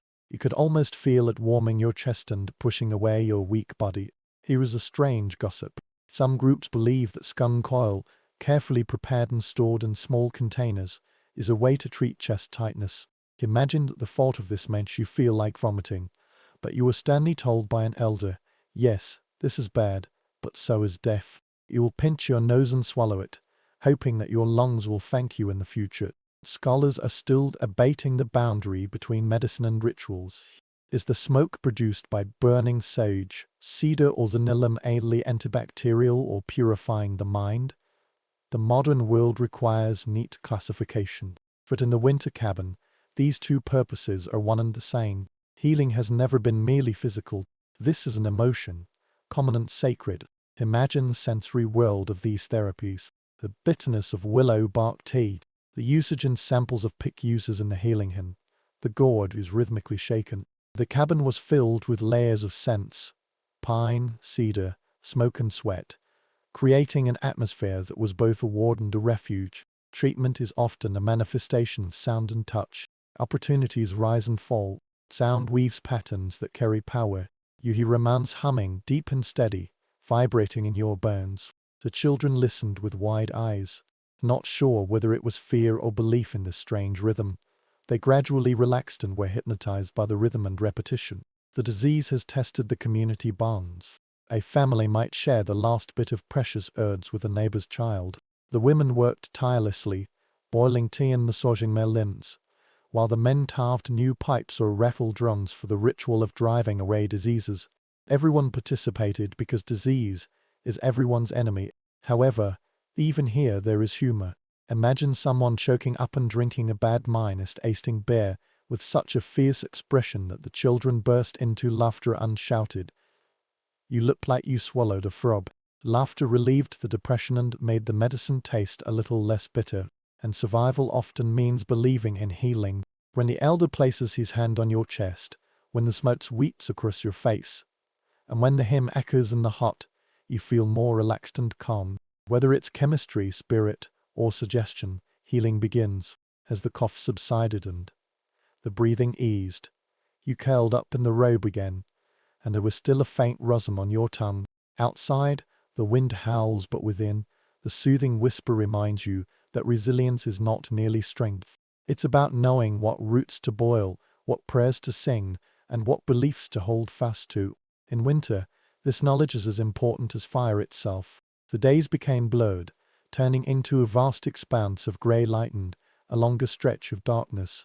The wind outside was like an agitated animal wandering around the hut, constantly groaning. The flames inside the room flickered warm, but the walls were pressed tightly. You sat cross-legged, your heavy robe draped over your shoulders, noticing the rhythm of a family being confined in a room for months. The test of a patient at close range is just like the test of cold on the body. The clan bonds in confinement became a crucible, where tempers were ignited and family ties were strengthened. Imagine a family of 10 sharing a small earthen house. Smoke was curling up towards the vent. The dog was curled up in the corner and children were playing on the fur. Privacy is impossible.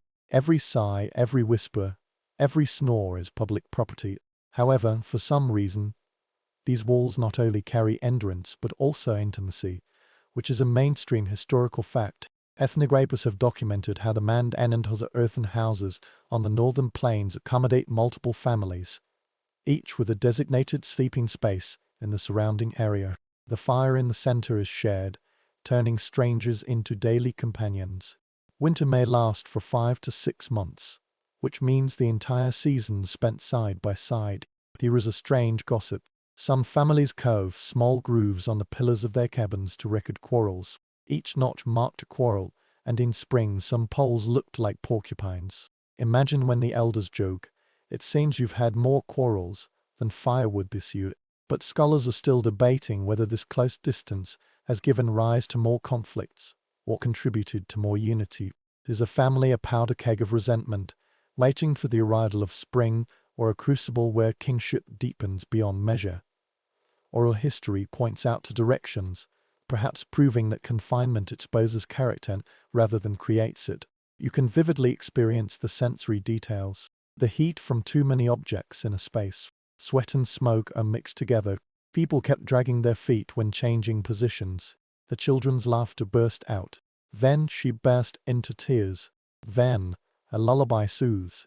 Adults complain when doing housework. Women are sewing. A person who repairs tools. Faith, can he reach others' secrets? And gossip. Old rumors are spreading everywhere. With nowhere to go, stories keep emerging like sparks on hay. Who is too lazy to gather firewood? Who slipped on the ice and then landed first in the snow? Who was seen stealing an extra bite of stewed meat? You grinned, imagining your angering joy interwoven in the long night when conversation was the only form of entertainment. However, there are also tender moments. The elders were telling stories of their youth, and the children moved closer, their voices becoming softer. The parents hummed songs, weaving comfort in the smoke. The young people stole glances at each other in flickering flames. Despite having a pair of always vigilant eyes, my heart was still pounding. Even if the quarrel subsides, it will turn into laughter the next day. The bond is mended as quickly as it wears out. The dog stretched its body and snored loudly, reminding people that even animals couldn't escape the chaos of the crowd. You pulled your robe tighter, half irritated by the smell and half grateful for the warmth of the bodies that were tightly huddled together, because during this confinement, you realized some important things. Survival is not merely about resisting the cold. This is to resist loneliness. The community is a barrier. Even if your temper suddenly flares up, even if your snoring is driving you crazy, being squeezed together means that no one will face the winter alone. This kind of intimacy, though uncomfortable, has become a true refuge. As you gradually fall asleep under the noisy sounds around you, you will feel that endurance is not measured by leather or wood, but by patience, humor, and the willingness to share every breath of the long frozen night. The fire in the small house kept burning, and the flames flickered in the busy hands. Today the air reverberates with the quiet rhythm of needles piercing through leather, beads being nailed in place, and threads being torn apart. Winter may seal the world in snow, but women's work fills every moment with diligence and beauty. Women's winter labor is neither easy nor idle. This is the pillar of survival. While men hunt and scout, women sew, tan, preserve, and repair.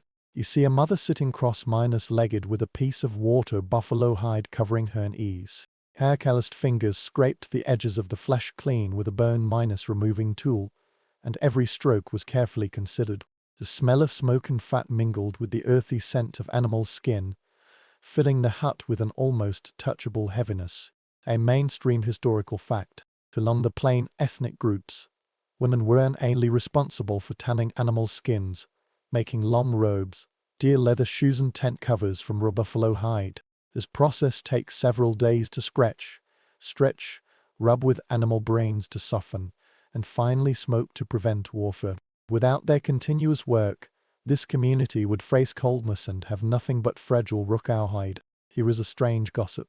Some women joke that they can judge a man's hunting skills by how much extra work he does for them. A sloppy peeling job means several extra hours of scraping, and hunters who bring back messy animal skins are oft unwell, intentioned and scolded. Imagine a woman muttering to herself, "Did you drive this water buffalo through the thorns and then skin it?" And the whole scene would burst into laughter. Historians continue to debate the balance of power associated with this kind of labor. Has the indispensable job for women brought them silent power in the decision-making process? Or is it underestimated in the shadow of human hunting? Different narratives point to the voices of women guiding policy committees, while others point to records of their authority being weakened. The truth is like a carefully crafted piece of skin, which may be layered and flexible. You heard the sound of the hut, the smooth scraping of the stone tools, the clinking of the leather titer or the frame, and the sharp sound of the tendons being pulled out. From time to time, children's laughter could be heard in the air.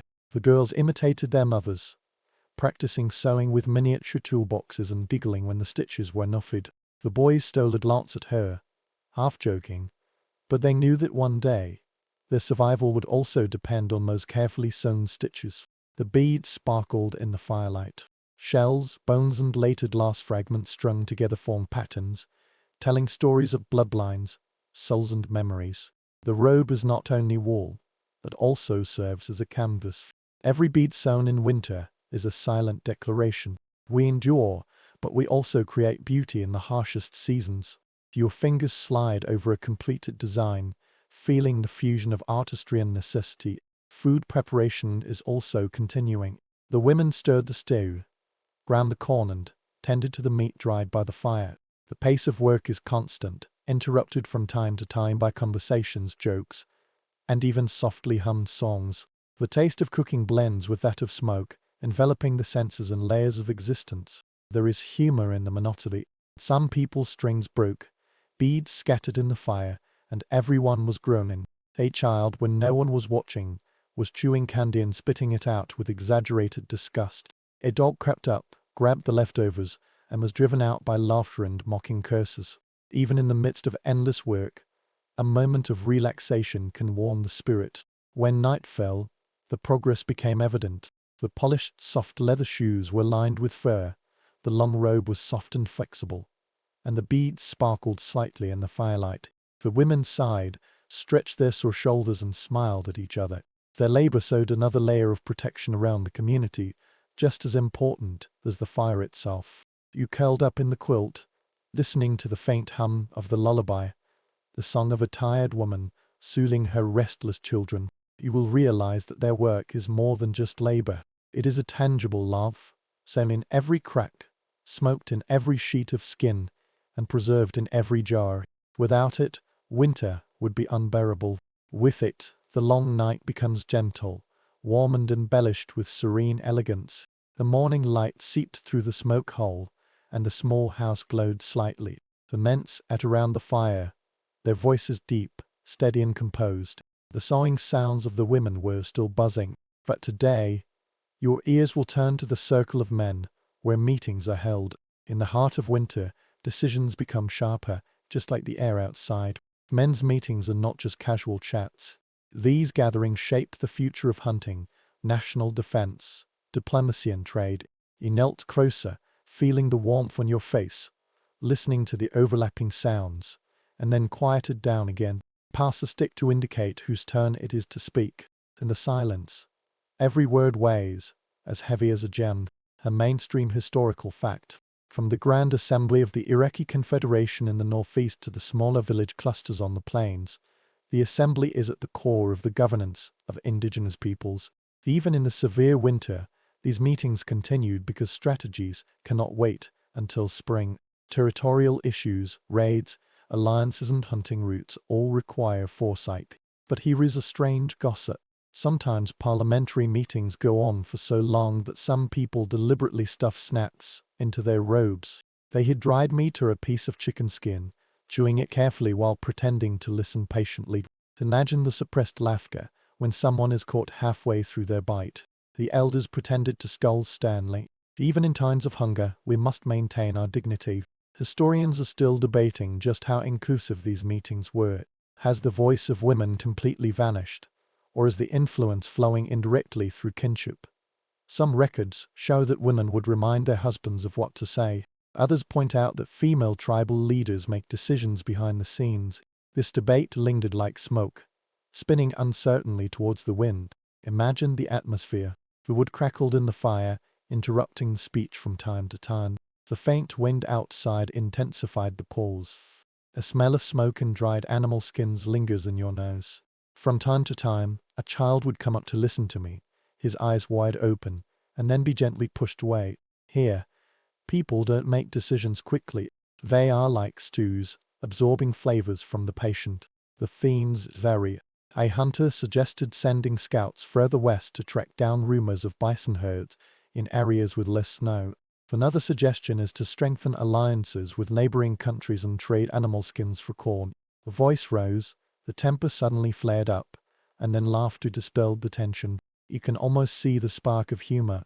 Some people made fun of others for exaggerating the size of the cattle herd, or ridiculed the clumsy snowshoes that fell yesterday. Even in serious occasions, laughter runs through.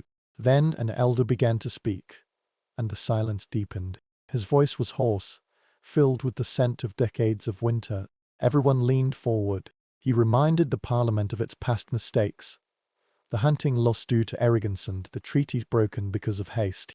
His words were like a low rumble of thunder, warning people that wisdom is beyond reach. Sometimes illusions or dreams are also shared here.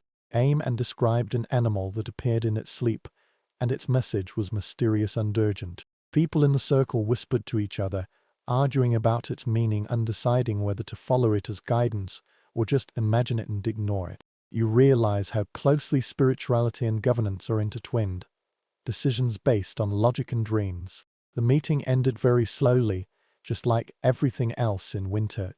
There was no grand declaration, no gavel, and no closing ceremony. On the contrary, the men nodded to each other, deciding to fit into the rhythm of daily life. Tomorrow the hunter will set off. Soon, the envoys will cross the snow and head for neighboring countries. The future has quietly taken shape, just like footprints being pressed down on a drifting path. Even when you curl up under the robe, those sounds still echo in your ears. You understand that survival is never just about hunting or sowing. This is about joint planning, listening to every voice, and balancing demands and risks. In the silent winter, the fire of the council was as bright as a fireplace. The night was by minus chillingly cold and so silent that even the snow held its breath. You stepped out of the hut, your hood pulled tightly, and your breath hung like smoke in the darkness. The stars twinkled with a cold and hard light, and it seemed that this world was not inhabited only by human beings. In this silence, you sensed that existence is not flesh and fur, but frost and shadows. Winter is not just a season in every community, it is alive. The cold spiritual guardian is summoned, respected, and sometimes feared. Imagine you are standing by an frozen river, hearing the sound of ice below and being sure that there are ghosts moving beneath your feet. Surviving the winter is like having a dialogue with these invisible forces, a mainstream historical fact. The Inuit talked about Maha, a mischievous frost spirit said to scratch its victims to death with cold fingers, and a huge woman who controls seals.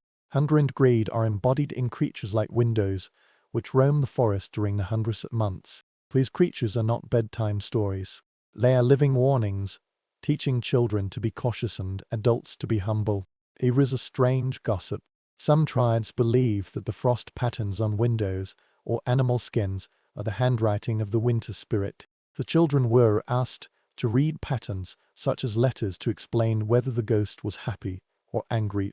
Imagine that when you wake up, the walls of your cabin are gleaming with frost, and someone declares, well, the gods say you'd better share your stew tonight. Historians are still debating whether these deities are understood literally, or as metaphors for human behavior. Is winter a monster in the forest or the embodiment of selfishness during times of scarcity? The reason why the debate can continue is that the stories in these two fields are both terrifyingly true and symbolic, sufficient for people to learn from. The sensory world of these beliefs is vivid. You hear the howling of the wind, sharp and endless, feeling just like a sound.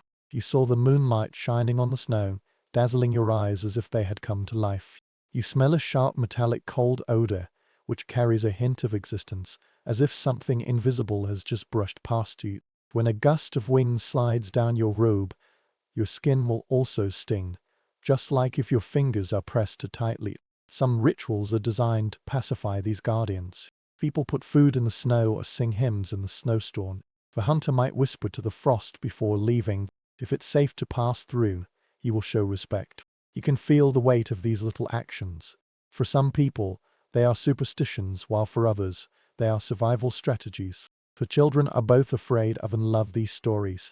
Under the glow of the fire, the elders opened their eyes wide, recounting the nights when Wendigo howled or the nights when ice and snow creatures roamed around the camp.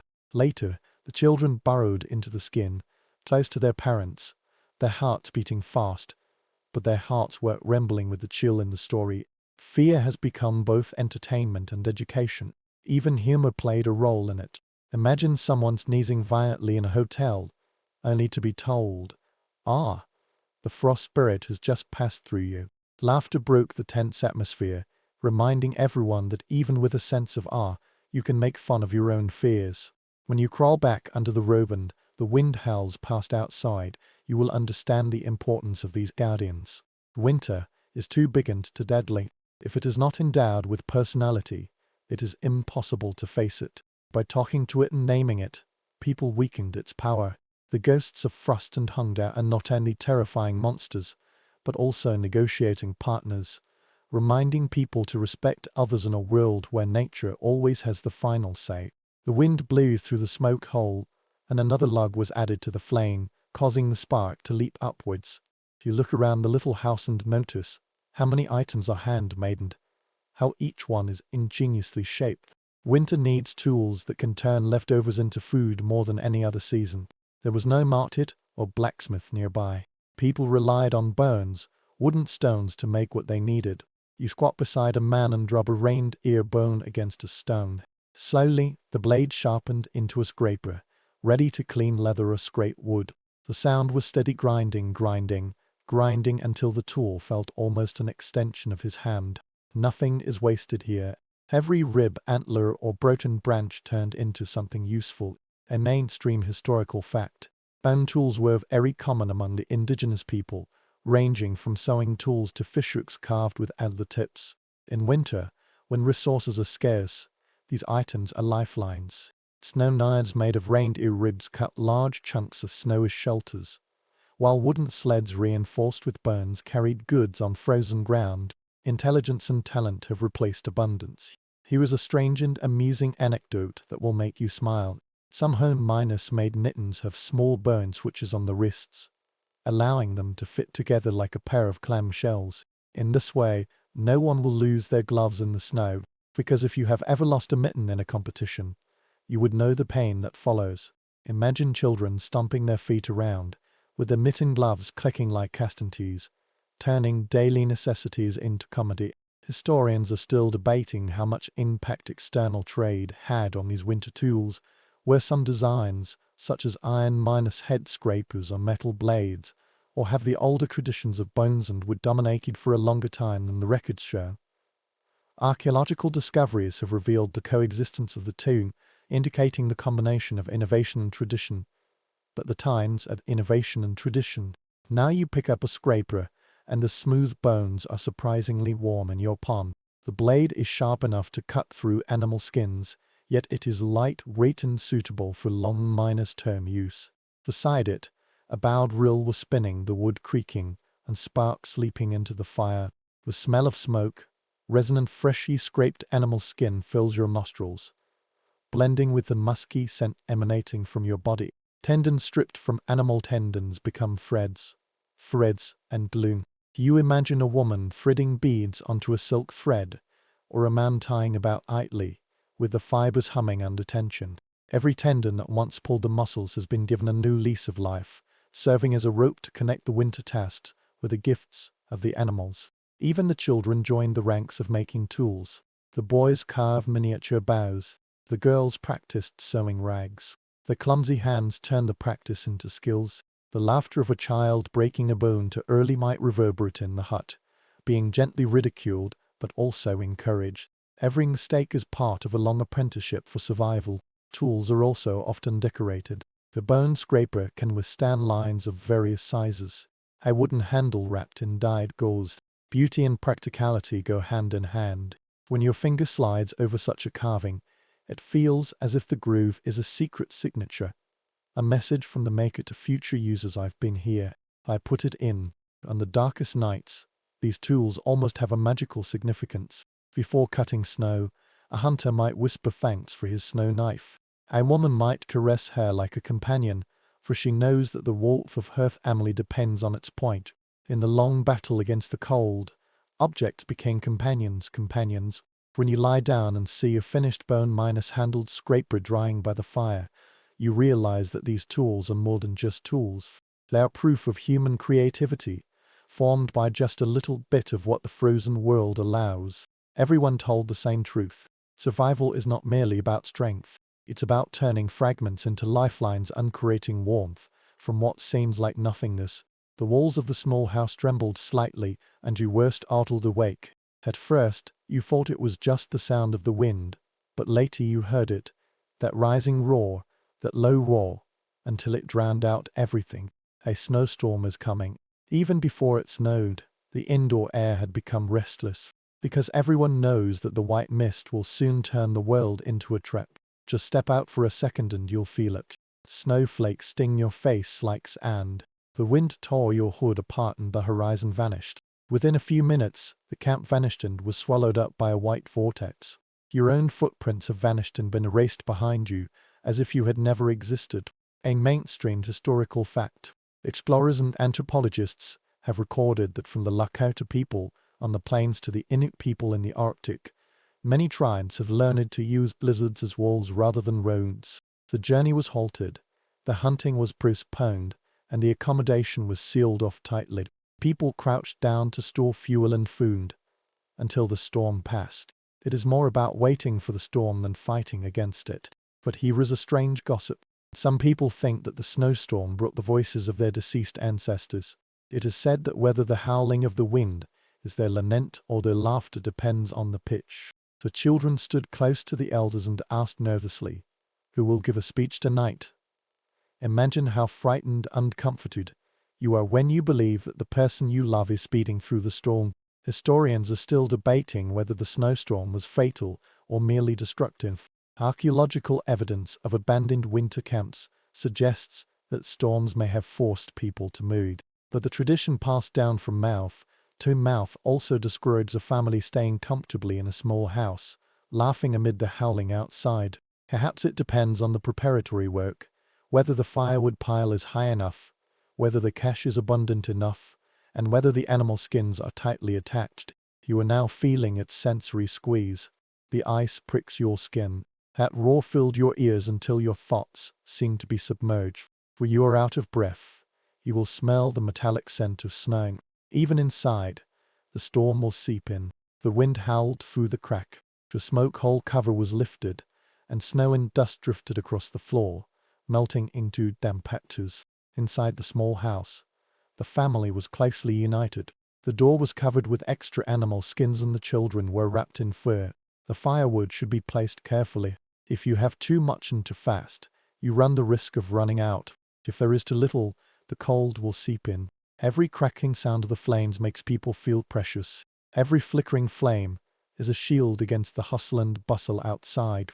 However, even here, humor has its place. One person sneezed because snow was falling through the cracks, while another muttered, "The ghosts of the storm are shaking their blankets again." Laughter gently rippled, easing the fear, for the shared fear had become even lighter. Danger is real. If you go out unprepared, you will lose your way in a few seconds. Hunters caught in the wild may wander in circles until they are exhausted. Frostbite spreads very quickly, and your fingers become stiff before you even realize it. There is such a story circulating among the people were found frozen just a few yards away from the camp, with snow covering them, as if tucking them and allowing them to have their last sleep. The thought of this made you tremble, and you pulled your robe tighter, that the storm will eventually pass. When the howling finally softened, the white curtain vanished, and the outside world changed. Against the backdrop of the small house, snow piled up like mountains. Trees bent under the new pressure, and the landscape took on a completely new look, just like a blank sheet of paper. You walked out carefully, blinking your eyes in the sudden silence. Your breath curled up and entered the freshened, bright air. You realized that a snowstorm is never just a storm. This is a humble reminder, a patient teacher, and a test of preparation. You can't command it, you can only endure it. If you endure together, memories will turn into another story told with firelight. Another gap in survival was carved beneath the teeth of the endless winter. The snow outside sparkled in the thin moonlight, and the world seemed almost calm after the storm. But calmness is an illusion. You sat by the fire, chewing the dried meat slowly. You felt a sharp pain at the back of your neck. The eyes outside the wall of the hut. Hunger is not just turning a blind eye to you. It watches over every living creature in this frozen world. When prey is scarce, predators will wander around, and winter will push them even closer.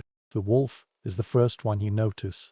Their howls echoed through the valley, long and mournful, their sounds piercing through smoke holes and spine mines chilling spines. The wolves moved silently, their paws rustling on the snow shells, and their sharp mouths and noses exhaling hot air. You walked outside carefully. The flashlight's light flickered steadily on your yellow eyes without blinking. They are free of charge. Not yet. They are waiting, observing and testing whether there are any weaknesses within these walls. A mainstream historical fact is that wolves are both feared and respected by the locals. Some plain tribes admire their endurance and imitate group behavior to formulate hunting strategies. Others told stories about wolves as teachers or guides, but in the barren winter, they are also rivals, circling around the camp, picking up leftovers. And if vigilance slackens, they might even catch dogs or children. Here is a strange gossip. Some stories claim that if you leave food for wolves in the depth of winter, they will remember you and spare you in the future. Imagine the elders throwing leftovers into the snow and muttering, rather than losing a dog tomorrow, it's better to buy them off now. Perhaps this is a kind of superstition, but it coexists with sharp teeth. Historians are still debating the frequency with which predators truly threaten villages. Are wolf attacks rare, exaggerated into legends, or common enough to become a regular fear? Different accounts vary greatly. Some explorers describe constant harassment, while others consider it a myth. The truth might lie somewhere in between. Fear magnifies memory, but the wolves around the hungry camp are real enough. Not just wolves. The cougars lingered at the edge of the forest, their movements as silent as shadows. A sudden scream at night might prompt hunters to rush over with torches, only to find paw prints, guiding them back into the darkness. Although bears are mostly in hibernation, they sometimes appear restless. Driven by hunger, they will pounce on storage or tear off frozen animal skins. Every predator reminds us that humans are not the only animals that crave calories. The sensory world around you has become tighter. A musky scent of wolf fur wafted faintly in the wind. The claws creaked in the firelight. The deep roar vibrates more in your chest than in your ears. Your skin is stinging. You held your breath because you knew how thin the barrier between security and intrusion was. Inside the small house, the atmosphere became even more tense. The dog roared and its fur was tall. Listen outward with each ear. The hunter held a bow and a spear. His eyes quickly turned towards the door. The children pushed closer together and asked questions in eager voices and low voices. The elders murmured comforting words, but even their eyes were nervously twinkling as they watched the sounds outside. Survival has turned into a contest of patience. Who will break first, man or beast? However, even here, humor will quietly emerge. The legend that when the wolf howls again, someone rolls their eyes and mutters to themselves, "Our neighbor is out of tune." The laughter was fleeting, a small rebellion against the approaching fear. Ultimately, hunger drives the predators elsewhere, or hunters venture out with courage and torches to bring them back. The howling vanished, the eyes vanished, and silence descended once again. You exhale, your shoulders relax, and only now do you realize how tightly you held yourself. Back by the fire, the stew was bubbling slightly, and you pondered what those lingering shadows meant. They remind people that humans are not the rulers of this frozen world, but merely participants in the endless struggle. You survived because of your wit, cooperation and passion. Carnivores survive by teeth, invisibility and hunger. In winter, you all have a common goal: to see spring. The storm has passed. The predators have retreated, and now the village is brimming with various forms of vitality. It's said that it's time to travel, this time not to hunt but to meet someone. Winter may be isolated, but it can also be connected. The frozen river, once a barrier in summer, is now hard and slippery underfoot, turning into an icy road. The bound figures are stepping on the glittering surface. The sled creaked and the goods were tied up tightly. Trained alliances in the snow are about to begin. You imagine yourself struggling to trudge beside a sled pulled by dogs, your breath rising in the clouds. Every step creaked on the smooth river surface. This sound reverberated strangely, as if the ice beneath your feet were humming as well. In the warm months, villages that were several weeks apart suddenly felt very close. The frozen land has opened up astonishing paths, a mainstream historical fact. A local community often takes advantage of winter gatherings to trade goods that are difficult to carry in other seasons. The Lakota, the Tearai, the Agwi, and some others traveled around exchanging animal skins, dried meat, corn, fish, shells, and even stories.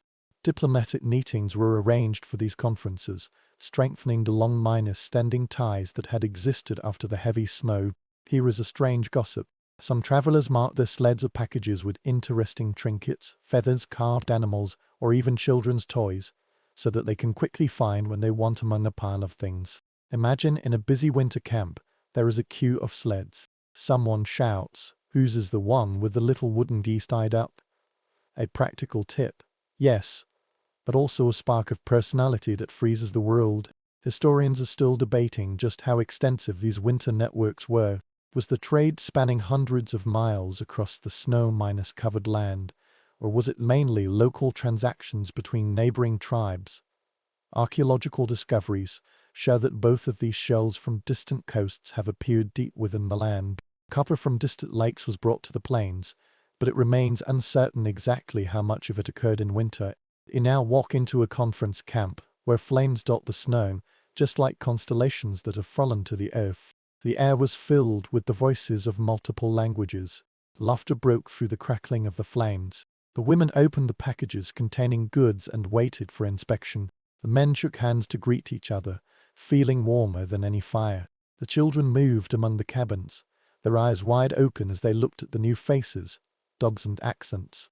The sensory world is rich. The flavor of a mixture of smoked fish and bison fat. The jingling sound of shell beads was exchanged for fur. The glitter of the dyed feathers sewn onto the clothes. Your fingers glide over a blanket woven by another tribe, marveling at its texture, while others admire the beading on your Mo's shoes. Trade is not merely barter. This is a kind of admiration, curiosity and excitement about new things. Otherwise, this season would repeat itself endlessly. There are also political factors. Committees will be formed at the edge of these gatherings. The flames flickered on the serious face. The commitment to peace has been reaffirmed. Discuss hunting territories. The grievance was vented out. The rhythm of diplomacy is intertwined with that of trade. Link survival not only with food, but also with language. However, laughter broke the seriousness. Someone bargained dramatically, pretending to faint when making an offer, causing a burst of laughter in the circle. Children were chasing each other and sliding wildly on the frozen river, while dots were darting in the chaos. Even in the field of diplomacy, humor has its own way of circulation. As night fell, songs rose, drums rang out, human voices interwove, and the stars above reflected the sparks flying from the bonfire. Strangers share a bowl and stew and then become friends, allies or relatives. The next morning, you will feel warmth rippling over your body. It proves that even on frozen land, the connection between people can still thrive. Will you finally return home after a long journey The sled fully loaded with goods becomes heavier, and friendship makes your spirit lighter. You realize that winter is not just about enduring. It is about traversing the snow and seeking others in silence, and proving that even in the coldest season, the bonds of trade and trust can keep the flames alive. The sled was crushed by the newly loaded goods. The fur was tightly bound together, and the shells were bundled into small bundles and jingled. In the cold silence, the sound was surprisingly cheerful. As you trudged home from the trading camp, another voice entered your ears. Footsteps, the rustling of wool on the snow. A stranger came to the edge of the camp, wrapped in a woven blanket. Instead of a buffalo robe, their hats are wide, their coats are thick, and their breaths are as white as yours. These are Europeans, who have brought something both strange and familiar, a new form of warmth. At first, people were curious about winter gear in Europe. Wool blankets, iron pots, felt hats and woven mittens, seem both unnecessary and mind-catching to those who have not had these things for generations. You stroked the thickened ruffle blanket with your hand, which gave off a faint smell of linseed oil. It's warm, yes, but not as warm as water buffalo leather. Water buffalo leather seems to exude life itself. A mainstream historical fact. By the 17th and 18th centuries, wool blankets and coats had become one of the most traded items between Europeans and locals. These items are often used to exchange fur. They have gradually been integrated into winter survival strategies, blending with old traditions rather than completely replacing them. Here is a strange gossip. Some locals jokingly call felt hairless animal skin. What they find interesting is that Europeans would cherish things without fur and compare them to a hairy bear. Imagine the laughter by the campfire when someone dramatically covers themselves with a blanket and declares, "Look, I've tamed the naked beast." Historians are still debating the impact of these exchanges. Did the equipment in Europe really enhance survival ability in winter? Is it the reliance on trade that makes the community more vulnerable when supply is unstable? Archaeological evidence indicates that the water buffalo leather and wool blankets were layered together, suggesting adaptation rather than substitution, but opinions vary. You imagined that sensory blend, the scent of wool blending with the musk of animal skin, the faint glow of the metal pot simmering beside the earthenware pot, and the snowshoes beside the imported boots. A child might wear rabbit fur mittens and wrap a wool scarf, symbolizing that two worlds are sewn together by necessity. The conversation flickered in the firelight. Some people appreciate this new material, marveling at its warmth and durability. The others shook their heads and muttered, "Nothing is better than the ancient way of life." It was bison and elk that kept their ancestors alive before the ships crossed the ocean. Both voices carry significant weight and are rooted in the same fact. Survival requires effective methods. Apart from clothing, trade has also brought changes to winter itself. Guns changed hunting, kettles changed cooking, and beads changed decoration. However, on these cold nights, the most direct symbol is the blanket draped over the shoulders, the tightly pulled mittens and the thick sewn coat. Imagine a winter party where half of the people are dressed in fur robes and the other half in wool coats. They laughed together, ate together and planned together. The mixture of fabrics reflects the blend of cultures, awkward, sometimes tense, sometimes warm, and always complex. In the evening your hair will curl up. A buffalo robe and a wool blanket. Its weight is very heavy. Warmth seeped in. You feel that you are drifting aimlessly. Two traditions overlap.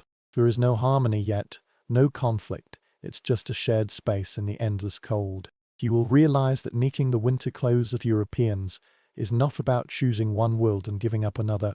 They are weaving fragments of both into the same survival story. Because winter doesn't care about its origin, all it needs is warmth. The night was quiet. The storm had passed and the predators had left. In the room there was only the crackling sound of the fire and a more subtle hum. It started very low with only one sound. Then another one joined in, and soon the room was filled with singing. In winter, music is not merely for entertainment. It is a lifeline that can stabilize the heart when the outside world seems determined to freeze it hard. The forms of cold-resistant songs are diverse. Some are odes to work. When peeling or chopping firewood, the hands keep moving at a steady pace. Some are lullabies with gentle melodies used to lull restless children to sleep. There are also some songs sung purely for the spirit, bringing hope into the long night. You close your eyes and feel the vibration buzzing in your chest, as if this song itself were another layer of warmth. A mainstream historical fact.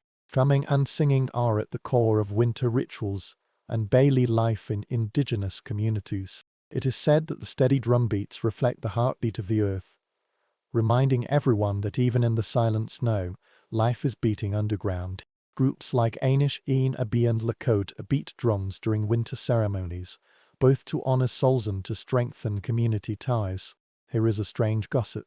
Some winter songs are not sung for people at all, but for animals. Before setting out, hunters would sing softly to their dogs to assure them of their safety, or express their gratitude to the deer that had just been killed. Imagine you lean against a steaming pot of stew, humming a tune softly to the venison inside, while your family jokes, "Be careful, you'll sing it back." Historians are still debating whether winter songs were mainly for rituals or for survival morale. Are they worshippers or psychological tools to relieve difficulties? Perhaps both are present, just like the animal skins and blankets covering a sleeping person. It is certain that songs are never in vain. They are as indispensable as firewood. Sensory details are woven into memories. The thumping of the tambourine reverberates between your ribs. Geheim eine pitched voice rose into the smoke, whole like a spark. Even in the cramped little room, the body was swaying rhythmically. When a child joins the song too loudly, or a dog howls harmoniously, you will hear laughter entering the middle of the song. Humor and music blend together, making the music sweeter. Even solo songs are very important. A hunter trudging through the snow might hum softly to avoid fear. When food is scarce, a woman stirring a stew might sing softly to steady her hand. You imagine yourself walking into a storm. The wind is screaming, but in your chest, the melody is repeating, stubborn yet comforting.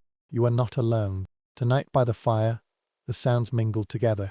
An old grandmother led the singing with an old song, and no one could remember when this song began. The children fumbled around the lyrics clumsily, but they managed to grasp the tune, and their laughter gradually became harmonious. Somehow the fire became brighter, as if both the sound and the wood were the sources of the fire. When the singing finally died down, the little house felt different, softer and stronger. You curled up under your bathrobe, your ears ringing, and you realized that songs are not just for killing time. They prove that the soul cannot be frozen. As long as the sound drifts into the darkness, the warmth will persist. The firelight flickered low, and shadows danced on the curved walls of the small house. You were lying on your side, half asleep and half awake. At this moment, a man's voice broke the silence. This is neither a working song, nor a parliamentary speech. This is a story, but not the kind used to amuse children. This story is older, stranger and a bit disturbing. Tonight, the cabin will echo with the legends of ice and snow creatures. Every community has such a story. When the outside world seems to quiet, people will speak in a soft voice. You sit up and listen to the deep voice of the snowman, which takes you into a world where the snow itself is a face, where shadows are moving deliberately, and where the cold is accompanied by footsteps that will never completely disappear. A mainstream historical fact. The Algonquin people have a story about windows, a thin and greedy creature born of greed and hunger. It is said that this window tracks the forest in winter, reflecting what happens when despair devours humanity. This legend warns people not to be selfish and teaches them that hoarding food when others are hungry is taking the risk of turning into monsters. But here is a strange gossip. Some stories depict mischievous swindler elves playing tricks in blizzards, tying knots in snowshoes, or exchanging sleds at night. Imagine that when you wake up, you find your carefully arranged sled crisscrossing. The dog howled in the chaos. Everyone was laughing nervously, muttering to themselves that the ice creature was playing a prank again. Scholars are still puzzled by these legends. Were they literal beliefs that threaten children to obey or symbolic stories that teach morality? Some people believe that creatures like windows are psychological mirrors of famine and isolation, while others insist that communities fear them because they are real threats lurking in frozen forests. The debate is like footprints left after a snowfall, endlessly going on and on. As the story unfolds, you will feel its sensory weight. The elder moved closer to the fire. His face was sculpted by shadows and his eyes sparkled with the light of flames. Outside, the wind was groaning, and the timing was just right, making the children scream and the adults exchange vigilant smiles. As your tail turned black and the smell of smoke grew stronger, you unconsciously pulled your robe tighter. These stories depict vivid images. The ice-sculptured giants strode across the plain, their voices roaring like thunder. The frost swindlers laughed in the gusts of cold wind. The shadows of skeletons gazed at the small house, searching for cracks in the walls. You depicted them so vividly that every forest sounded suspicious. Every cold air current is like a hand brushing against your skin. However, even in the midst of fear, laughter has its place. Someone imitated the monster's howl too exaggerated, and a burst of giggles broke out in the small room. The children poked their heads out from under the animal's skin, half afraid and half excited, begging for more. The line between horror and humor has blurred, for even terrifying legends can bring warmth and shared together. Behind the entertainment lies a lesson. To survive the winter, one needs not only food and fire, but also kindness, modesty and generosity. For the miners mocking the elves or succumbing to selfishness are both inviting ice creatures closer. These stories firmly imprint morality in people's memories, just as snow firmly imprints the prints in the soil. At the end of the story, fire burst out and sparks flew everywhere. Everyone let out a breath, as if they had woken up from a trance. You stretched and still glanced at the shadow by the door just in case. As you gradually fall asleep, their voices linger on, enveloping your dream, as if wrapped in a second blanket. Because on cold nights, fear and wonder go hand in hand, and the legend of ice creatures reminds you that winter is not empty. It was full of vigilant eyes, both real and imagined. The blizzard passed, the howls of predators vanished, and the night sky opened up. You walked outside, your robe pulled up so tightly that you could hardly breathe. This time it wasn't because of the cold, but because of the clarity above. The stars look very close and can be touched. Each one is as sharp as a blade. Their light scatters on the snow, just like diamonds sprinkled on a black cloth. It is precisely on these thin and silent nights that the sky is both a compass and a scripture. The star map in the clear sky is not merely decoration. They guide hunters through the plain, tell travelers when to move, and conceive the story of origin. You tilt your head back, your eyes moist with brightness. You feel the vast world pressing down on you, vast yet surprisingly comfortable. Stars, eternal and unwinkling, are reliable companions like fire and food. A main strange historical fact. The Lakota people organized their constellations into star maps, reflecting their camps and sacred places on Earth. Stars are not distant ornaments. They are the reflections of the Earth itself, reminding people that the sky and the Earth are inseparable. Looking up is to remember where you belong below. Here is a strange gossip. Some stories claim that certain bright stars are bonfires burned in the sky by deceased ancestors to warm souls. Imagine a child pointing at it and asking which fire belongs to their grandmother, while the elders seriously track the constellations as if reading a map of memory. Who turns the cold night into a time of family joy? Historians are still debating the accuracy of navigation by stars. Do hunters always rely on them to guide their way, or are they more symbolic signs of the seasons and stories? Evidence shows that both are present. Stars serve practical needs, but they also carry the weight of the spirit, guiding not only the feet but also the heart. The sensory experience is overwhelming. Your nose is stinging from the cold, your breathing is foggy, and your eyelashes are frosted from staring for too long. All was silent, with only the faint tree shadows under the frost breaking the silence. However, above the sky, the pattern buzzed, the belt of Orion tilted like an arrow, the folds gathered together like beads on a necklace, and the North Star was stable like an alert eye. People gathered around the campfire, telling stories about the sky. The elders gestured upwards and drew shapes. A big wild ox, a cunning coyote, and a hero who carries fire. The children stretched their necks, opened their chins, and their eyes reflected starlight. These stories connect them to the universe and the earth, teaching them that survival means knowing their place between the two. Even in humor, stars have found their place. Some people might joke that a certain curved constellation looks like a neighbor's curved snowshoes, or that a shooting star is a clumsy hunter who has dropped his torch. Laughter echoed upwards, as if the sky were listening too. When we need to travel, the stars show us the way. Imagine wrecking on a plain under the moonlight, with a sled trailing behind, and with every step you take the snow creaks. You raised your head and saw the North Star, and your heart calmed down. You know where home is, even if your footprints disappear behind you. Back in the room, you curled up under your robe. The stars are still leaving marks on your eyelids. The flames hummed low, but above your head, beyond the woods and shelters, the night sky shone. In the cold silence, you realize that the stars were more than just light.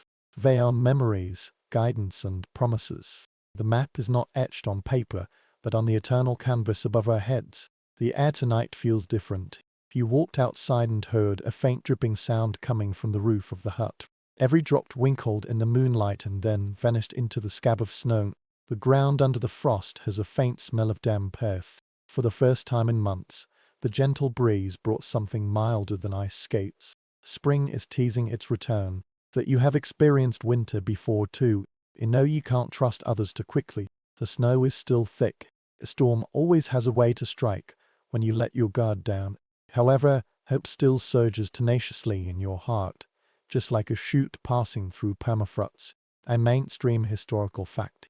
Many indigenous communities named this transitional period the moon related to thaw or revival. The Dakota people call the time when ducks return the moon, while the Ojibwe people call it the sucker moon, indicating that fish have returned to the stream.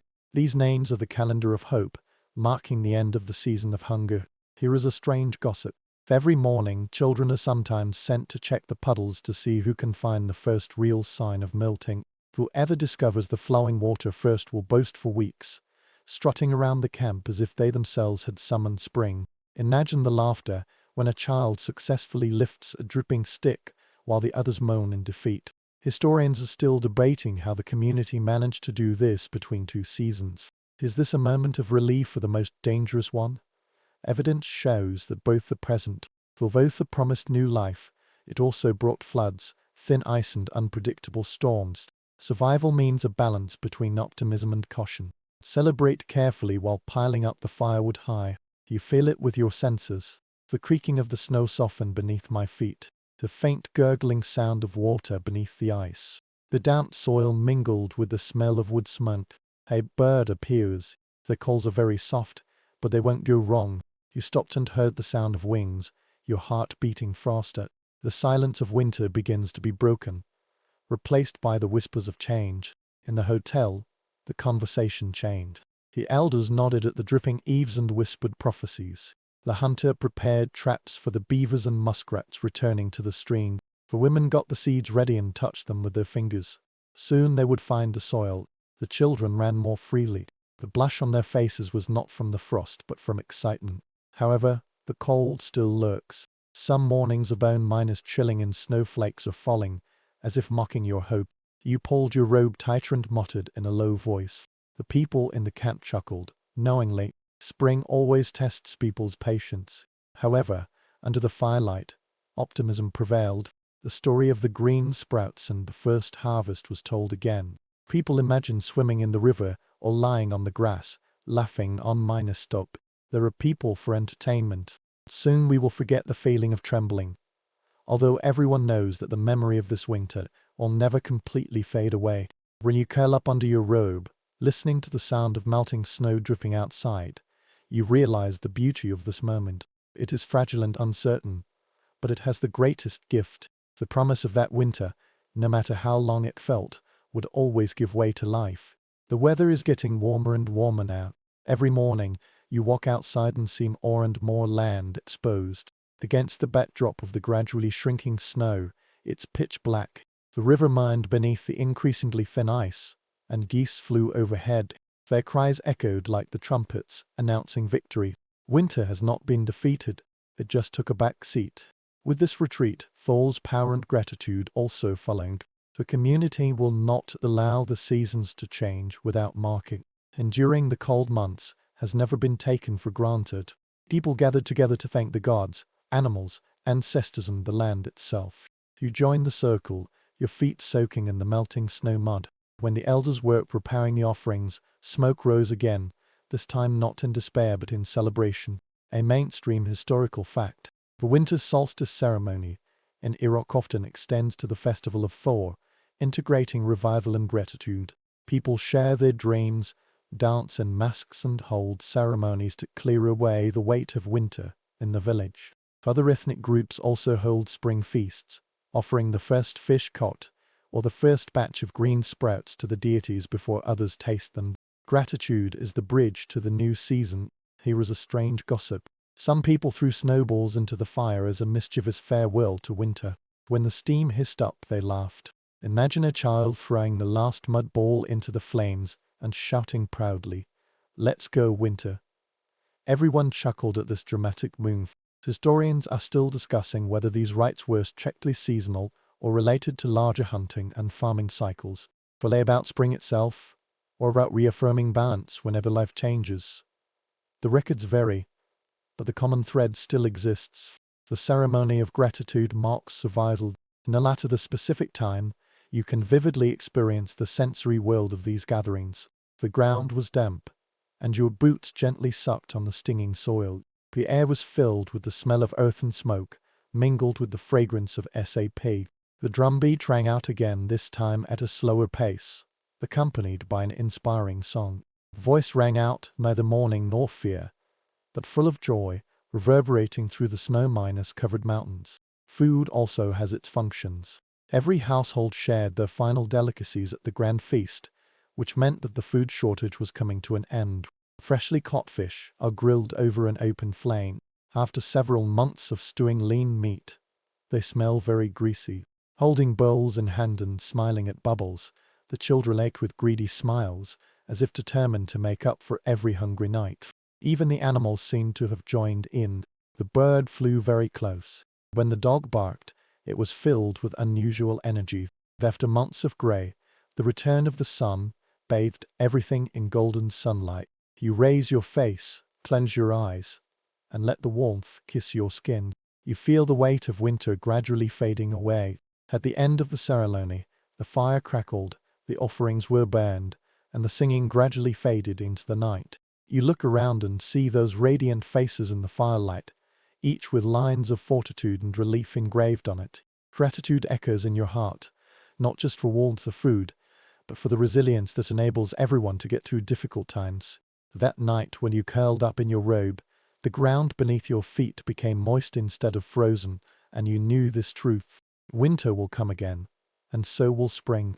This cycle will continue, and gratitude makes this turning point bearable. The snow has now almost vanished, remaining only in the shady depressions and by the river, where the ice still stubbornly adheres. There is a smell of earth and wet bark in the air. The first green sprout dares to push upwards. You walked out, stretched your stiff limbs, and the entire village was filled with new vitality. The children are splashing water in the puddle. The dog was rolling happily in the thorny soil. The old man is sitting in the sunlight, their faces tilted towards the sky, as if they were drinking warmth. This is a season to remember and honor those cold nights that did not bring you down. The memory of frozen nights has never been simply nostalgia. This is a collective act of storytelling. Every family recalled those trials, laughter, illusions, hunger and hunting. Gathered around the fire, people talked about the blizzard burying the hut on the roof, about the wolves wandering nearby, and about the night songs invigorating people's lives. These memories are not merely stories, they are experiences stored up for the coming winter. A mainstream historical fact. The oral traditions of tribes such as Ojibwe and Dakota usually involve narrating the just minus past winter, marking it with hieroglyphics on animal skins or birch bark scrolls. Each year becomes a part of a greater history, a seasonal tapestry woven by memory itself. Here is a strange gossip. Some families gave the just minus past winter fun names, such as the year of frozen stews or the year of snowshoes out of control. Stay humorous even in memories. Imagine an elder whispering softly, "Ah, yes. In winter, my beard frozen stuck to the wall of the hut," and the children giggled at this absurd scene. Scholars are still discussing just how precise these memories are. Were they faithful chronicles, or do the stories grow longer and taller each time they are retold? Perhaps both are present. Accuracy is crucial for survival courses, while exaggeration adds color, laughter, and spirit. Memory is not an account book. It was a living fire, and every tongue was reshaping it. You can feel it now, the warmth of the fire on your cheek. The ground beneath our feet is soft, not frozen. The smell of fresh sap sweetens the air. The voice spreads easily in the gentle breeze. This time no one crowded together to keep warm. They sat open, their shoulders relaxed and their faces unguarded. Gratitude permeates every gesture. The children were chasing each other in the puddle, screaming, while the adults leaned behind, smiling at the chaotic situation. Food is now shared for free. The fish just caught from the river, dig out the roots from the melted soil. Even the last piece of dried meat was taken out to celebrate. No one is counting the rations tonight. Spring has reset the balance. And you, wrapped in a long robe, feel the profound truth of all this. The frozen night teaches people patience, tests bonds, sharpens wisdom, and demands that people respect forces stronger than you. Those nights left scars as well as stories. They engraved humility in people's hearts, reminding everyone that survival is never a gift from heaven, but a gift earned through daily effort. When the sun sets and the firelight envelops the earth, you lie on the back of your chair, watching the stars no longer as sharp as in winter, but softened by the thin mist of spring. You took a deep breath. The pain in your chest no longer persisted due to the cold. You smiled. The frozen nights have gone far away from you, but their memories will always accompany you. Now the flames have softened, and so have my words. You no longer trudge through rafting, nor curl up under animal skin. No matter where you are, you lie quietly, listening, safe and warm. The long winter journey has come to an end, leaving only the gentle rhythm of breathing and the echoes of stories that float like smoke. Let the memories of the frozen night fade away and become a little more relaxed. Imagine the snow melting, puddles forming, and the air filled with thaw's sweetness. Imagine the sunlight filtering through your skin, giving way to the weight of a buffalo's robe. You no longer carry hunger, cold, or fear. Those are all in the past. Hidden in memory, they can no longer hurt you. It feels as if your body sinks deeper into the bed, as if the earth is embracing you in its cradle. Each breath became slower, heavier and calmer. The crackling of the fire grew faint, replaced by a steady silence of a night no longer in need of guards. Your thoughts float into the darkness like sparks, higher and higher until it disappears among the stars. You should know that you have walked through the storm, faced the wolves and the shadows, endured the darkness of hunger, and along the way, found laughter, songs and warmth. The people in these stories endured it, and so did you. Their resilience is now yours, like a never-minus extinguished embers piled up in your chest. Let sleep gently carry you. Let dreams come gently, bringing the promise of spring fields and bright rivers. The cold night has passed, and warmth lies ahead. Have a sweet dream, my friend.